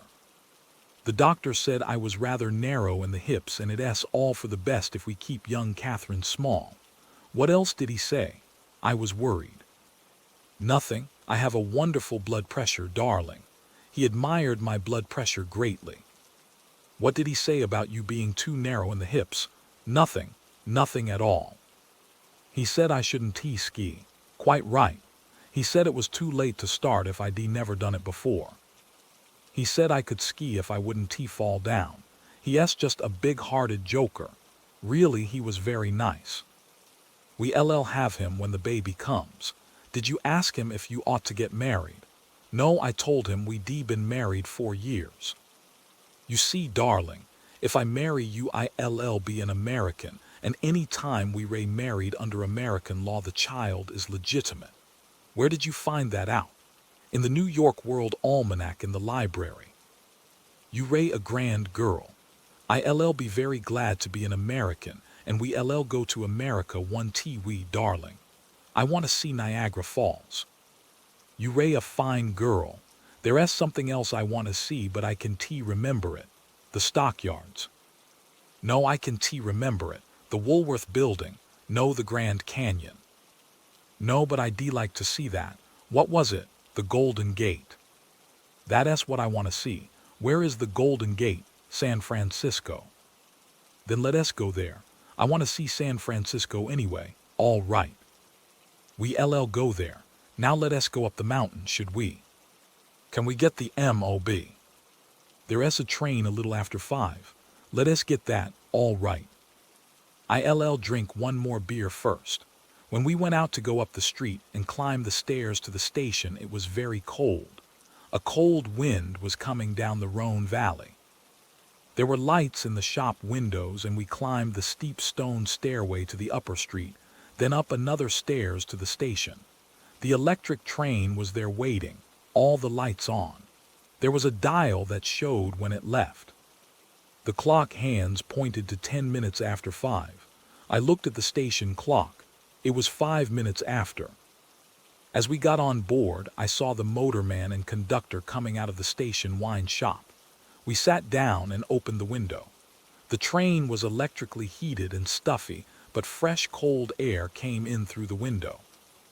Are you tired, Cat? I asked. No, I feel splendid. It isn't a long ride. I like the ride, she said. Don't worry about me, darling. I feel fine. Snow did not come until 3 days before Christmas. We woke one morning and it was snowing. We stayed in bed with the fire roaring in the stove and watched the snow fall. Mrs. Guttingen took away the breakfast trays and put more wood in the stove. It was a big snow storm. She said it had started about midnight. I went to the window and looked out but could not see across the road. It was blowing and snowing wildly. I went back to bed and we lay and talked. I wish I could ski, Catherine said. It's rotten not to be able to ski. We'll get a bobsled and come down the road. That's no worse for you than riding in a car. One it be rough. We can see. I hope it one be too rough. After a while we'll take a walk in the snow. Before lunch, Catherine said, so we'll have a good appetite. I am always hungry. So am I. We went out in the snow, but it was drifted so that we could not walk far. I went ahead and made a trail down to the station, but when we reached there, we had gone far enough. The snow was blowing so we could hardly see, and we went into the little inn by the station and swept each other off with a broom and sat on a bench and had vermouths. It is a big storm, the barmaid said. Yes. The snow is very late this year. Yes. Could I eat a chocolate bar? Catherine asked, or is it too close to lunch? I am always hungry. Go on and eat one, I said. I'll take one with filberts, Catherine said. They are very good, the girl said. I like them the best. I'll have another vermouth, I said. When we came out to start back up the road, our track was filled in by the snow. There were only faint indentations where the holes had been. The snow blew in our faces so we could hardly see. We brushed off and went in to have lunch. Mr. Guttingen served the lunch. Tomorrow there will be skiing, he said. Do you ski, Mr. Henry? No, but I want to learn. You will learn very easily. My boy will be here for Christmas and he will teach you. That's fine. When does he come? Tomorrow night. When we were sitting by the stove in the little room after lunch looking out the window at the snow coming down, Catherine said, "Wouldn't you like to go on a trip somewhere by yourself, darling, and be with men and ski?" No, why should I? I should think sometimes you would want to see other people besides me. Do you want to see other people? No, neither do I know, but you ray different. I am having a child and that makes me contented not to do anything. I know I am awfully stupid now and I talk too much and I think you ought to get away so you won't be tired of me. Do you want me to go away? No, I want you to stay. That's what I am going to do. Come over here, she said. I want to feel the bump on your head. It's a big bump. She ran her finger over it. Darling, would you like to grow a beard? Would you like me to? It might be fun. I'd like to see you with a beard. All right, I'll grow one. I'll start now this minute. It's a good idea. It will give me something to do. Are you worried because you haven't anything to do? No, I like it. I have a fine life. Don't you? I have a lovely life. But I was afraid because I am big now that maybe I was a bore to you. Oh, Cat, you don't know how crazy I am about you. This way. Just the way you are. I have a fine time. Don't we have a good life? I do, but I thought maybe you were restless.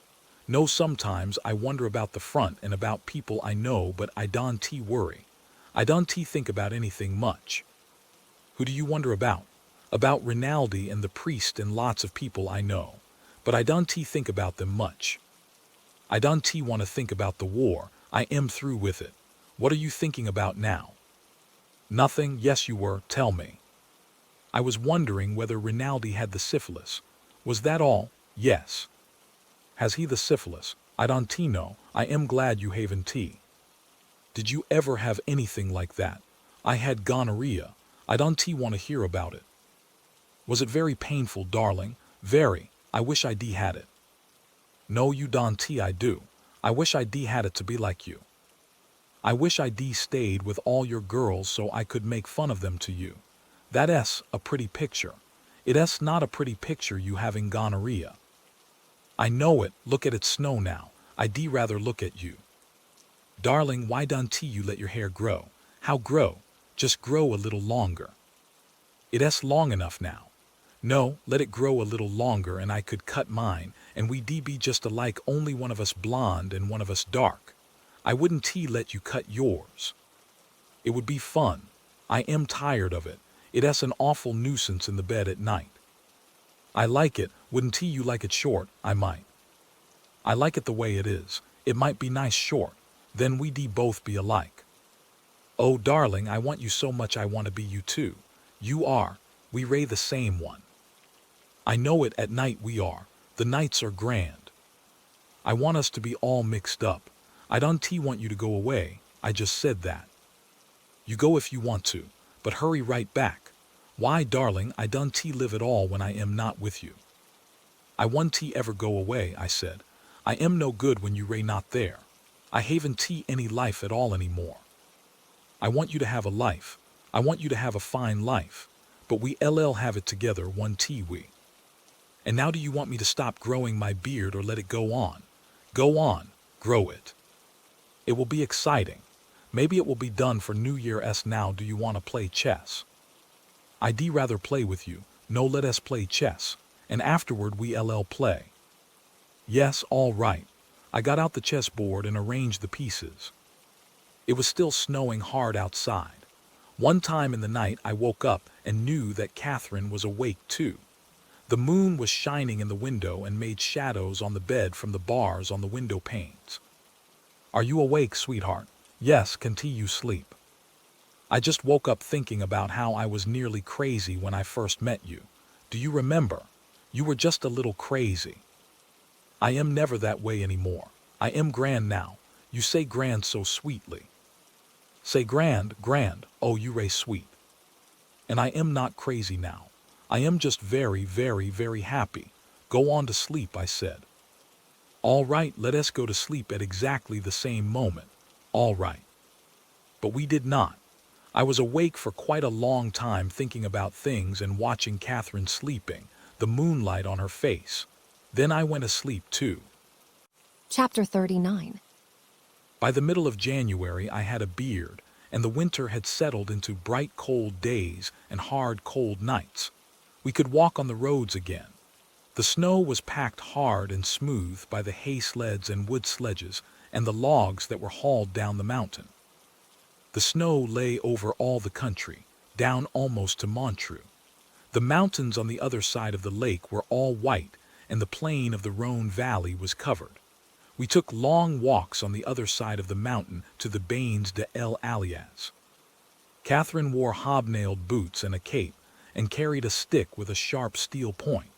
She did not look big with the cape, and we would not walk too fast but stopped and sat on logs by the roadside to rest when she was tired. There was an inn in the trees at the Bains de l'Alliez where the woodcutters stopped to drink, and we sat inside warmed by the stove and drank hot red wine with spices and lemon in it. They called it GLH wine, and it was a good thing to warm you and to celebrate with. The inn was dark and smoky inside, and afterward, when you went out, the cold air came sharply into your lungs and numbed the edge of your nose as you inhaled. We looked back at the inn with light coming from the windows and the woodcutters' horses stamping and jerking their heads outside to keep warm. There was frost on the hairs of their muzzles, and their breathing made plumes of frost in the air. Going up the road toward home, the road was smooth and slippery for a while, and the ice orange from the horses, until the wood-hauling track turned off. Then the road was clean-packed snow and led through the woods, and twice coming home in the evening we saw foxes. It was a fine country, and every time that we went out it was fun. You have a splendid beard now, Catherine said. It looks just like the woodcutters. Did you see the man with the tiny gold earrings? He's a chamois hunter, I said. They wear them because they say it makes them hear better. Really? I don't believe it. I think they wear them to show they are chamois hunters. Are there chamois near here? Yes, beyond the Dent de Jammin. It was fun seeing the fox. When he sleeps he wraps that tail around him to keep warm. It must be a lovely feeling. I always wanted to have a tail like that. Wouldn't it be fun if we had brushes like a fox? It might be very difficult dressing. We'd have clothes made, or live in a country where it wouldn't make any difference. We live in a country where nothing makes any difference. Isn't it grand how we never see anyone? You don't want to see people, do you, darling? No. Should we sit here just a minute? I am a little bit tired. We sat close together on the logs. Ahead the road went down through the forest. She won't come between us, will she, the little brat? No, we won't let her. How are we for money? We have plenty. They honored the last sight draft. Won't your family try and get hold of you now they know you ray in Switzerland? Probably. I'll write them something. Haven't you written them? No, only the sight draft. Thank God I am not your family. I'll send them a cable. Don't you care anything about them? I did, but we quarreled so much it wore itself out. I think I like them. I probably like them very much. Let us not talk about them, or I'll start to worry about them. After a while I said, let us go on if you rested. I am rested. We went on down the road. It was dark now, and the snow squeaked under our boots. The night was dry and cold and very clear. I love your beard, Catherine said. It's a great success. It looks so stiff and fierce, and it's very soft and a great pleasure. Do you like it better than without? I think so. You know, darling, I am not going to cut my hair now until after young Catherine's born. I look too big and matronly now.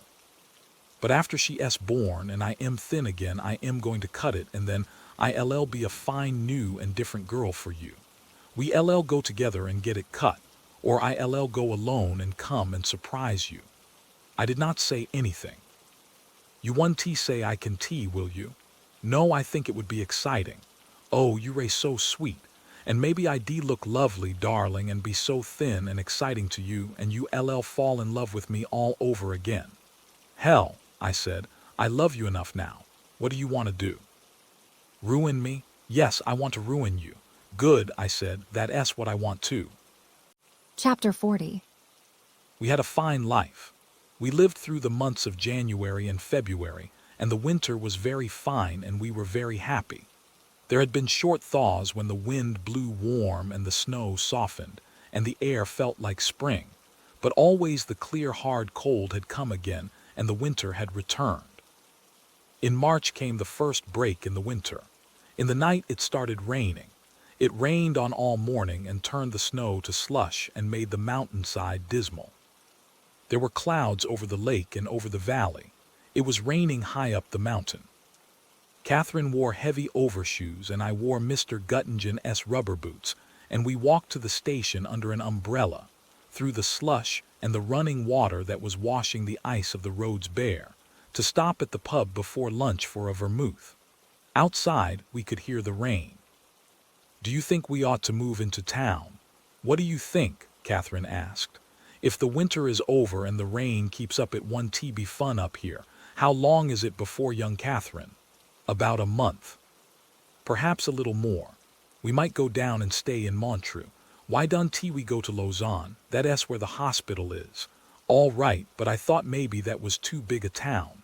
We can be as much alone in a bigger town, and Lausanne might be nice. When should we go? I don't care. Whenever you want, darling.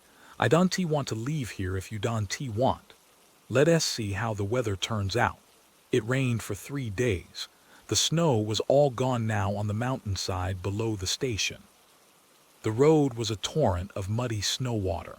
It was too wet and slushy to go out.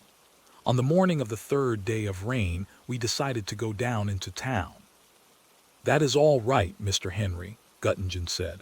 You do not have to give me any notice. I did not think you would want to stay now the bad weather is come. We have to be near the hospital anyway on account of Madame, I said. I understand, he said. Will you come back sometime and stay with the little one? Yes, if you would have room. In the spring when it is nice you could come and enjoy it. We could put the little one and the nurse in the big room that is closed now, and you and Madame could have your same room looking out over the lake. I'll write about coming, I said. We packed and left on the train that went down after lunch. Mr. and Mrs. Göttingen came down to the station with us, and he hauled our baggage down on a sled through the slush. They stood beside the station in the rain waving goodbye. They were very sweet, Catherine said. They were fine to us. We took the train to Lausanne from Montreux. Looking out the window toward where we had lived, you could not see the mountains for the clouds. The train stopped in Vevey, then went on, passing the lake on one side and on the other the wet brown fields and the bare woods and the wet houses. We came into Lausanne and went into a medium-sized hotel to stay. It was still raining as we drove through the streets and into the carriage entrance of the hotel. The concierge with brass keys on his lapels, the elevator, the carpets on the floors, and the white wash bowls with shining fixtures, the brass bed and the big comfortable bedroom all seemed very great luxury after the Göttingens. The windows of the room looked out on a wet garden with a wall topped by an iron fence. Across the street, which sloped steeply, was another hotel with a similar wall and garden. I looked out at the rain falling in the fountain of the garden. Catherine turned on all the lights and commenced unpacking. I ordered a whiskey and soda and lay on the bed and read the papers I had bought at the station. It was March, 1918, and the German offensive had started in France. I drank the whiskey and soda and read while Catherine unpacked and moved around the room. You know what I have to get, darling, she said. What? Baby clothes. There aren't many people reach my time without baby things. You can buy them. I know, that's what I'll do tomorrow. I'll find out what is necessary. You ought to know. You were a nurse, but so few of the soldiers had bobbies in the hospitals. I did. She hit me with the pillow and spilled the whiskey and soda. "I'll order you another," she said. "I am sorry I spilled it. There wasn't tea much left. Come on over to the bed. No, I have to try and make this room look like something. Like what? Like our home. Hang out the Allied flags. Oh, shut up. Say it again. Shut up. You say it so cautiously," I said. "As though you didn't want to offend anyone. I don tea, then come over to the bed." "All right." She came and sat on the bed. "I know I am no fun for you, darling. I am like a big flour barrel." "No, you ray not. You ray beautiful and you ray sweet. I am just something very ungainly that you be married. No, you ray not. You ray more beautiful all the time. But I will be thin again, darling. You ray thin now. You've been drinking. Just whiskey and soda. There's another one coming," she said. "And then should we order dinner up here? That will be good. Then we one tea go out, will we? We'll just stay in tonight. And play," I said. "I'll drink some wine," Catherine said. "It one tea hurt me. Maybe we can get some of our old white Capri." "I know we can," I said. "They'll have Italian wines at a hotel this size." The waiter knocked at the door. He brought the whiskey in a glass with ice, and beside the glass on a tray a small bottle of soda. "Thank you," I said. "Put it down there. Will you please have dinner for two brought up here and 2 bottles of dry white Capri and ice? Do you wish to commence your dinner with soup? Do you want soup, Cat? Please. Bring soup for one. Thank you, sir." He went out and shut the door. I went back to the papers and the war in the papers and poured the soda slowly over the ice into the whiskey. I would have to tell them not to put ice in the whiskey. Let them bring the ice separately. That way you could tell how much whiskey there was, and it would not suddenly be too thin from the soda. I would get a bottle of whiskey and have them bring ice and soda. That was the sensible way. Good whiskey was very pleasant. It was one of the pleasant parts of life. What are you thinking, darling? About whiskey. What about whiskey? About how nice it is. Catherine made a face. "All right," she said. "We stayed at that hotel 3 weeks. It was not bad. The dining room was usually empty, and very often we ate in our room at night. We walked in the town and took the cogwheel railway down to Ouchy and walked beside the lake. The weather became quite warm and it was like spring. We wished we were back in the mountains, but the spring weather lasted only a few days, and then the cold rawness of the breaking up of winter came again. Catherine bought the things she needed for the baby, up in the town. I went to a gymnasium in the arcade to box for exercise. I usually went up there in the morning while Catherine stayed late in bed. On the days of fall spring, it was very nice, after boxing and taking a shower, to walk along the streets smelling the spring in the air and stop at a cafe to sit and watch the people and read the paper and drink a vermouth. Then go down to the hotel and have lunch with Catherine. The professor at the boxing gymnasium wore mustaches and was very precise and jerky, and went all to pieces if you started after him. But it was pleasant in the gym. There was good air and light, and I worked quite hard, skipping rope, shadow boxing, doing abdominal exercises lying on the floor in a patch of sunlight that came through the open window, and occasionally scaring the professor when we boxed. I could not shadow box in front of the narrow, long mirror at first because it looked so strange to see a man with a beard boxing. But finally, I just thought it was funny. I wanted to take off the beard as soon as I started boxing, but Catherine did not want me to. Sometimes Catherine and I went for rides out in the country in a carriage. It was nice to ride when the days were pleasant, and we found 2 good places where we could ride out to eat. Catherine could not walk very far now, and I loved to ride out along the country roads with her. When there was a good day, we had a splendid time, and we never had a bad time. We knew the baby was very close now, and it gave us both a feeling as though something were hurrying us, and we could not lose any time together. Chapter 41. The Rhine stirring in the bed. "Are you all right, Cat? I've been having some pains, darling. Regularly? No, not very. If you have them at all regularly, we'll go to the hospital." I was very sleepy and went back to sleep. A little while later I woke again. "Maybe you'd better call up the doctor," Catherine said. "I think maybe this is it." I went to the phone and called the doctor. "How often are the pains coming?" he asked. "How often are they coming, Cat?" "I should think every quarter of an hour." "You should go to the hospital then," the doctor said. "I will dress and go there right away myself." I hung up and called the garage near the station to send up a taxi. No one answered the phone for a long time. Then I finally got a man who promised to send up a taxi at once. Catherine was dressing. Her bag was all packed with the things she would need at the hospital and the baby things. Outside in the hall, I rang for the elevator. There was no answer. I went downstairs. There was no one downstairs except the night watchman. I brought the elevator up myself, put Catherine's bag in it. She stepped in and we went down.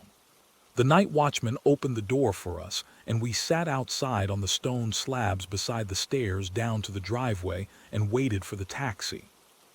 The night was clear and the stars were out. Catherine was very excited. "I'm so glad it started," she said. "Now in a little while it will be all over. You're a good, brave girl." "I'm not afraid. I wish the taxi would come, though." We heard it coming up the street and saw its headlights. It turned into the driveway and I helped Catherine in and the driver put the bag up in front. "Drive to the hospital," I said. We went out of the driveway and started up the hill. At the hospital we went in and I carried the bag. There was a woman at the desk who wrote down Catherine's name, age, address, relatives, and religion in a book. She said she had no religion, and the woman drew a line in the space after that word.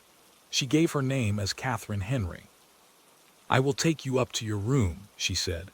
We went up in an elevator. The woman stopped it and we stepped out and followed her down a hall. Catherine held tight to my arm. "This is the room," the woman said. "Will you please undress and get into bed? Here is a nightgown for you to wear." "I have a nightgown," Catherine said. "It is better for you to wear this nightgown," the woman said. I went outside and sat on a chair in the hallway. "You can come in now," the woman said from the doorway. Catherine was lying in the narrow bed wearing a plain, square-cut nightgown that looked as though it were made of rough sheeting. She smiled at me. "I'm having fine pains now," she said. The woman was holding her wrist and timing the pains with a watch. "That was a big one," Catherine said. I saw it on her face. "Where's the doctor?" I asked the woman. "He's lying down sleeping." "He will be here when he is needed." "I must do something for Madame now," the nurse said. "Would you please step out again?" I went out into the hall. It was a bare hall with 2 windows and closed doors all down the corridor. It smelled of hospital. I sat on the chair and looked at the floor and prayed for Catherine. "You can come in," the nurse said. I went in. "Hello, darling," Catherine said. "How is it? They are coming quite often now." Her face drew up. Then she smiled. "That was a real one. Do you want to put your hand on my back again, nurse?" "If it helps you," the nurse said. "You go away, darling," Catherine said. "Go out and get something to eat. I may do this for a long time," the nurse says. "The first labor is usually protracted," the nurse said. "Please go out and get something to eat," Catherine said. "I'm fine, really." "I'll stay a while," I said. The pains came quite regularly, then slackened off. Catherine was very excited. When the pains were bad, she called them good ones. When they started to fall off, she was disappointed and ashamed. "You go out, darling," she said. "I think you are just making me self-conscious." Her face tied up. "There. That was better. I so want to be a good wife and have this child without any foolishness. Please go and get some breakfast, darling, and then come back." "I won't miss you. Nurse is splendid to me." "You have plenty of time for breakfast," the nurse said. "I'll go then." "Goodbye, sweet." "Goodbye," Catherine said, "and have a fine breakfast for me too." "Where can I get breakfast?" I asked the nurse. "There's a cafe down the street at the square," she said. "It should be open now." Outside it was getting light. I walked down the empty street to the cafe. There was a light in the window. I went in and stood at the zinc bar, and an old man served me a glass of white wine and a brioche. The brioche was yesterday's. I dipped it in the wine and then drank a glass of coffee. What do you do at this hour? The old man asked. My wife is in labor at the hospital, so I wish you good luck. Give me another glass of wine. He poured it from the bottle, slopping it over a little so some ran down on the zinc. I drank this glass, paid, and went out. Outside along the street were the refuse cans from the houses waiting for the collector. A dog was nosing at one of the cans. What do you want? I asked and looked in the can to see if there was anything I could pull out for him. There was nothing on top but coffee grounds, dust, and some dead flowers. There isn't anything, dog, I said. The dog crossed the street. I went up the stairs in the hospital to the floor Catherine was on and down the hall to her room. I knocked on the door. There was no answer. I opened the door. The room was empty except for Catherine's bag on a chair and her dressing gown hanging on a hook on the wall. I went out and down the hall looking for somebody. I found a nurse. Where is Madame Henry? A lady has just gone to the delivery room. Where is it? I will show you. She took me down to the end of the hall. The door of the room was partly open. I could see Catherine lying on a table covered by a sheet.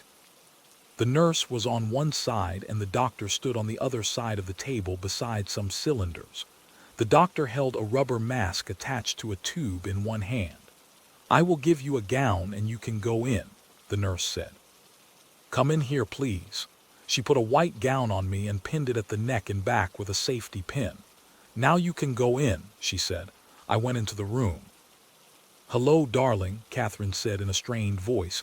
I'm not doing much. You are Mr. Henry, the doctor asked. Yes. How is everything going, doctor? Things are going very well, the doctor said. We came in here where it is easy to give gas for the pains. I want it now, Catherine said. The doctor placed the rubber mask over her face and turned a dial, and I watched Catherine breathing deeply and rapidly. Then she pushed the mask away. The doctor shut off the petcock. That wasn't a very big one. I had a very big one a while ago. The doctor made me go clear out, didn't you, doctor? Her voice was strange. It rose on the word doctor. The doctor smiled. I want it again, Catherine said. She held the rubber tight to her face and breathed fast. I heard her moaning a little. Then she pulled the mask away and smiled. That was a big one, she said. That was a very big one. Don't you worry, darling, you go away. Go have another breakfast. I'll stay, I said. We had gone to the hospital about 3 o'clock in the morning. At noon, Catherine was still in the delivery room. The pains had slackened again. She looked very tired and worn now, but she was still cheerful. I'm not any good, darling, she said. I'm so sorry. I thought I would do it very easily. Now there's one. She reached out her hand for the mask and held it over her face. The doctor moved the dial and watched her. In a little while it was over. It wasn't much, Catherine said. She smiled. I'm a fool about the gas, it's wonderful. We'll get some for the home, I said. There one comes, Catherine said quickly. The doctor turned the dial and looked at his watch. What is the interval now? I asked. About a minute. Don't you want lunch? I will have something pretty soon, he said. You must have something to eat, doctor, Catherine said. I'm so sorry I go on so long. Couldn't my husband give me the gas? If you wish, the doctor said. You turn it to the numeral 2. I see, I said. There was a marker on a dial that turned with a handle. I want it now, Catherine said. She held the mask tight to her face. I turned the dial to number 2, and when Catherine put down the mask, I turned it off. It was very good of the doctor to let me do something. Did you do it, darling? Catherine asked. She stroked my wrist. Sure, you're so lovely. She was a little drunk from the gas. I will eat from a tray in the next room, the doctor said. You can call me any moment. While the time passed, I watched him eat. Then, after a while, I saw that he was lying down and smoking a cigarette. Catherine was getting very tired. Do you think I'll ever have this baby? She asked. Yes, of course you will. I try as hard as I can. I push down, but it goes away. There it comes. Give it to me. At 2 o'clock I went out and had lunch. There were a few men in the cafe sitting with coffee and glasses of kirsch or mark on the tables. I sat down at a table. "Can I eat?" I asked the waiter. "It is past time for lunch. Isn't there anything for all hours? You can have choucroute. Give me choucroute and beer. A demi or a bock? A light demi." The waiter brought a dish of sauerkraut with a slice of ham over the top and a sausage buried in the hot wine-soaked cabbage. I ate it and drank the beer. I was very hungry. I watched the people at the tables in the cafe. At one table they were playing cards. Two men at the table next me were talking and smoking. The cafe was full of smoke. The zinc bar where I had breakfasted had 3 people behind it now. The old man, a plump woman in a black dress who sat behind a counter and kept track of everything served to the tables, and a boy in an apron. I wondered how many children the woman had and what it had been like. When I was through with the choucroute, I went back to the hospital. The street was all clean now. There were no refuse cans out. The day was cloudy, but the sun was trying to come through. I rode upstairs in the elevator, stepped out and went down the hall to Catherine's room where I had left my white gown. I put it on and pinned it in back at the neck. I looked in the glass and saw myself looking like a fake doctor with a beard. I went down the hall to the delivery room. The door was closed and I knocked. No one answered, so I turned the handle and went in. The doctor sat by Catherine. The nurse was doing something at the other end of the room. "Here is your husband," the doctor said. "Oh, darling, I have the most wonderful doctor," Catherine said in a very strange voice. "He's been telling me the most wonderful story, and when the pain came too badly, he put me all the way out." "He's wonderful, your wonderful doctor." "You're drunk," I said. "I know it," Catherine said. "But you shouldn't say it." "Then give it to me. Give it to me." She clutched hold of the mask and breathed short and deep, pantingly, making the respirator click. Then she gave a long sigh, and the doctor reached with his left hand and lifted away the mask. "That was a very big one," Catherine said. Her voice was very strange. "I'm not going to die now, darling. I'm past where I was going to die. Aren't you glad? Don't you get in that place again." "I won't." "I'm not afraid of it, though. I won't die, darling." "You will not do any such foolishness," the doctor said. "You would not die and leave your husband." "Oh, no, I won't die." "I wouldn't die. It's silly to die. There it comes." "Give it to me." After a while the doctor said, "You will go out, Mr. Henry, for a few moments and I will make an examination." "He wants to see how I am doing," Catherine said. "You can come back afterward, darling, can't he, doctor?" "Yes," said the doctor. "I will send word when he can come back." I went out the door and down the hall to the room where Catherine was to be after the baby came. I sat in a chair there and looked at the room. I had the paper in my coat that I had bought when I went out for lunch, and I read it. It was beginning to be dark outside, and I turned the light on to read. After a while, I stopped reading and turned off the light and watched it get dark outside. I wondered why the doctor did not send for me. Maybe it was better I was away. He probably wanted me away for a while. I looked at my watch. If he did not send for me in 10 minutes, I would go down anyway. Poor, poor dear cat. And this was the price you paid for sleeping together. This was the end of the trap. This was what people got for loving each other. Thank God for gas anyway. What must it have been like before there were anesthetics? Once it started, they were in the mill race. Catherine had a good time in the time of pregnancy. It wasn't bad. She was hardly ever sick. She was not awfully uncomfortable until toward the last. So now they got her in the end. You never got away with anything. Get away hell.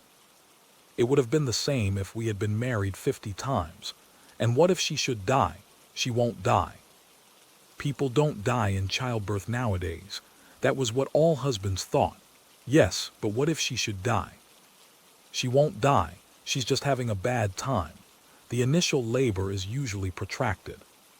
She's only having a bad time. Afterward, we'd say what a bad time, and Catherine would say it wasn't really so bad. But what if she should die? She can't die.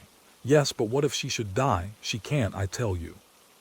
Don't be a fool. It's just a bad time. It's just nature giving her hell. It's only the first labor, which is almost always protracted. Yes, but what if she should die? She can't die. Why would she die? What reason is there for her to die? There's just a child that has to be born, the byproduct of good nights in Milan. It makes trouble and is born, and then you look after it and get fond of it maybe. But what if she should die? She won't die. But what if she should die? She won't. She's all right. But what if she should die? She can't die. But what if she should die? Hey, what about that? What if she should die? The doctor came into the room. How does it go, doctor? It doesn't go, he said. What do you mean? Just that. I made an examination. He detailed the result of the examination. Since then I've waited to see, but it doesn't go. What do you advise? There are two things. Either a high forceps delivery, which can tear and be quite dangerous besides being possibly bad for the child, and a cesarean. What is the danger of a cesarean? What if she should die?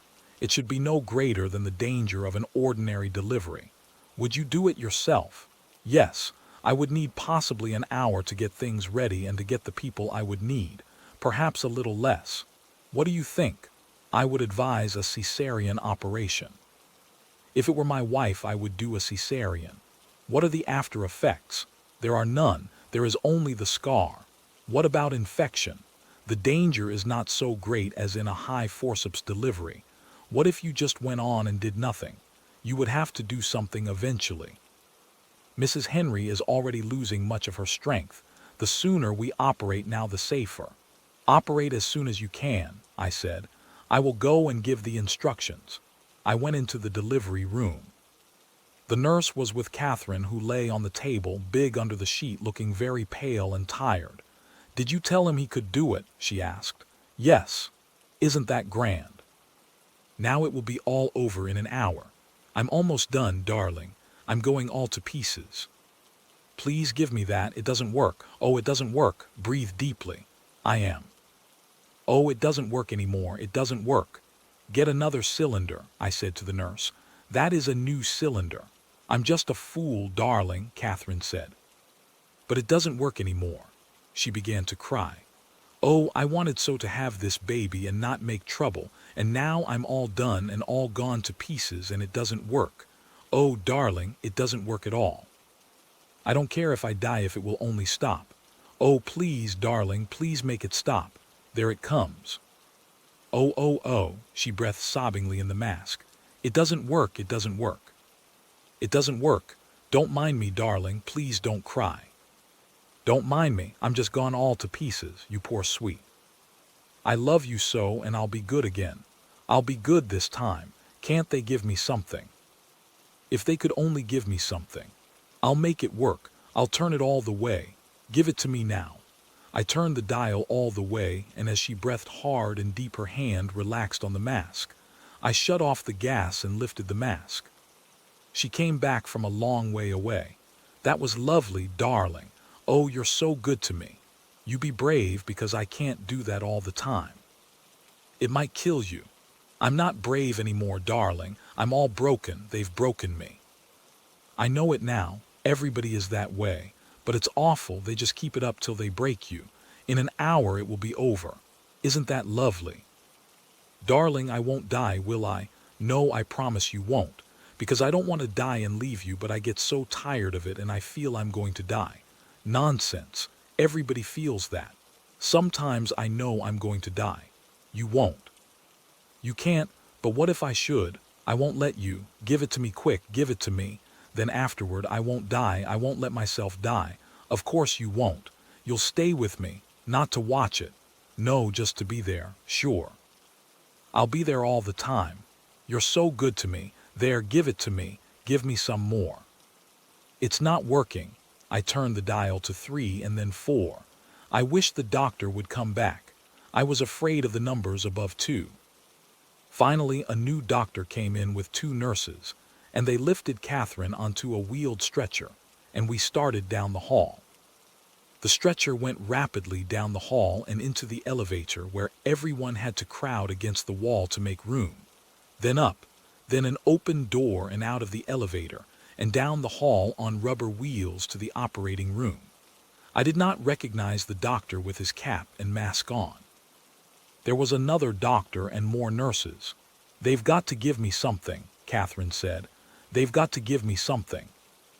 "Oh, please, doctor, give me enough to do some good."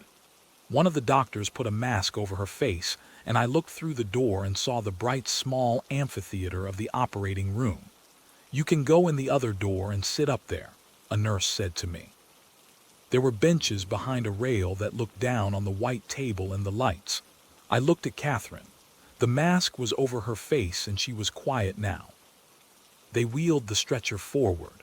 I turned away and walked down the hall. 2 nurses were hurrying toward the entrance to the gallery. "It's a cesarean," one said. "They're going to do a cesarean." The other one laughed. "We're just in time. Aren't we lucky?" They went in the door that led to the gallery. Another nurse came along. She was hurrying too. "You go right in there." "Go right in," she said. "I'm staying outside." She hurried in. I walked up and down the hall. I was afraid to go in. I looked out the window. It was dark, but in the light from the window I could see it was raining. I went into a room at the far end of the hall and looked at the labels on bottles in a glass case. Then I came out and stood in the empty hall and watched the door of the operating room. A doctor came out followed by a nurse. He held something in his 2 hands that looked like a freshly skinned rabbit and hurried across the corridor with it and in through another door. I went down to the door he had gone into and found them in the room doing things to a newborn child. The doctor held him up for me to see. He held him by the heels and slapped him. "Is he all right? He's magnificent. He'll weigh 5 kilos. I had no feeling for him. He did not seem to have anything to do with me. I felt no feeling of fatherhood. "Aren't you proud of your son?" the nurse asked. They were washing him and wrapping him in something. I saw the little dark face and dark hand, but I did not see him move or hear him cry. The doctor was doing something to him again. He looked upset. "No," I said, "he nearly killed his mother. It isn't the little darling's fault." "Didn't you want a boy?" "No," I said. The doctor was busy with him. He held him up by the feet and slapped him. I did not wait to see it. I went out in the hall. I could go in now and see. I went in the door and a little way down the gallery. The nurses who were sitting at the rail motioned for me to come down where they were. I shook my head. I could see enough where I was. I thought Catherine was dead. She looked dead. Her face was gray, the part of it that I could see. Down below under the light, the doctor was sewing up the great long, forceps-spread, thick-edged wound. Another doctor in a mask gave the anesthetic. 2 nurses in masks handed things. It looked like a drawing of the Inquisition. I knew as I watched I could have watched it all, but I was glad I hadn't. I do not think I could have watched them cut, but I watched the wound closed into a high welted ridge with quick skillful-looking stitches like a cobbler's and was glad. When the wound was closed, I went out into the hall and walked up and down again. After a while the doctor came out. "How is she?" "She is all right. Did you watch?" He looked tired. "I saw you sew up." "The incision looked very long." "You thought so?" "Yes." "Will that scar flatten out?" "Oh, yes." After a while they brought out the wheeled stretcher and took it very rapidly down the hallway to the elevator. I went along beside it. Catherine was moaning. Downstairs they put her in the bed in her room. I sat in a chair at the foot of the bed. There was a nurse in the room. I got up and stood by the bed. It was dark in the room. Catherine put out her hand. "Hello, darling," she said. Her voice was very weak and tired. "Hello, you sweet. What sort of baby was it?" "SH, don't talk," the nurse said. "A boy. He's long and wide and dark." "Is he all right?" "Yes," I said. "He's fine." I saw the nurse look at me strangely. "I'm awfully tired," Catherine said, "and I hurt like hell. Are you all right, darling?" "I'm fine." "Don't talk. You were lovely to me." "Oh, darling, I hurt dreadfully. What does he look like?" He looks like a skinned rabbit with a puckered-up old man's face. You must go out, the nurse said. Madame Henry must not talk. I'll be outside, I said. Go and get something to eat. No, I'll be outside. I kissed Catherine. She was very gray and weak and tired. May I speak to you? I said to the nurse. She came out in the hall with me. I walked a little way down the hall. What's the matter with the baby? I asked. Didn't you know? No, he wasn't alive. He was dead. They couldn't start him breathing. The cord was caught around his neck or something. So he's dead. Yes. It's such a shame. He was such a fine big boy. I thought you knew. No, I said. You better go back in with Madame. I sat down on the chair in front of a table where there were nurses' reports hung on clips at the side and looked out of the window. I could see nothing but the dark and the rain falling across the light from the window. So that was it. The baby was dead. That was why the doctor looked so tired. But why had they acted the way they did in the room with him? They supposed he would come around and start breathing probably. I had no religion, but I knew he ought to have been baptized. But what if he never breathed at all? He hadn't. He had never been alive, except in Catherine. I'd felt him kick there often enough, but I hadn't for a week. Maybe he was choked all the time. Poor little kid. I wish the hell I'd been choked like that. No, I didn't. Still, there would not be all this dying to go through. Now Catherine would die. That was what you did. You died. You did not know what it was about. You never had time to learn. They threw you in and told you the rules, and the first time they caught you off base they killed you. Or they killed you gratuitously like Imo, or gave you the syphilis like Ronaldo. But they killed you in the end. You could count on that. Stay around and they would kill you. Once in camp, I put a log on top of the fire and it was full of ants. As it commenced to burn, the ants swarmed out and went first toward the center where the fire was, then turned back and ran toward the end. When there were enough on the end, they fell off into the fire. Some got out, their bodies burnt and flattened, and went off not knowing where they were going. But most of them went toward the fire and then back toward the end and swarmed on the cool end, and finally fell off into the fire.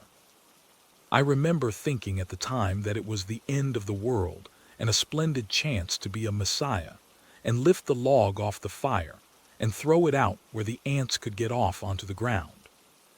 But I did not do anything but throw a tin cup of water on the log so that I would have the cup empty to put whiskey in before I added water to it. I think the cup of water on the burning log only steamed the ants. So now I sat out in the hall and waited to hear how Catherine was. The nurse did not come out, so after a while I went to the door and opened it very softly and looked in. I could not see at first because there was a bright light in the hall and it was dark in the room. Then I saw the nurse sitting by the bed and Catherine's head on a pillow and she all flat under the sheet.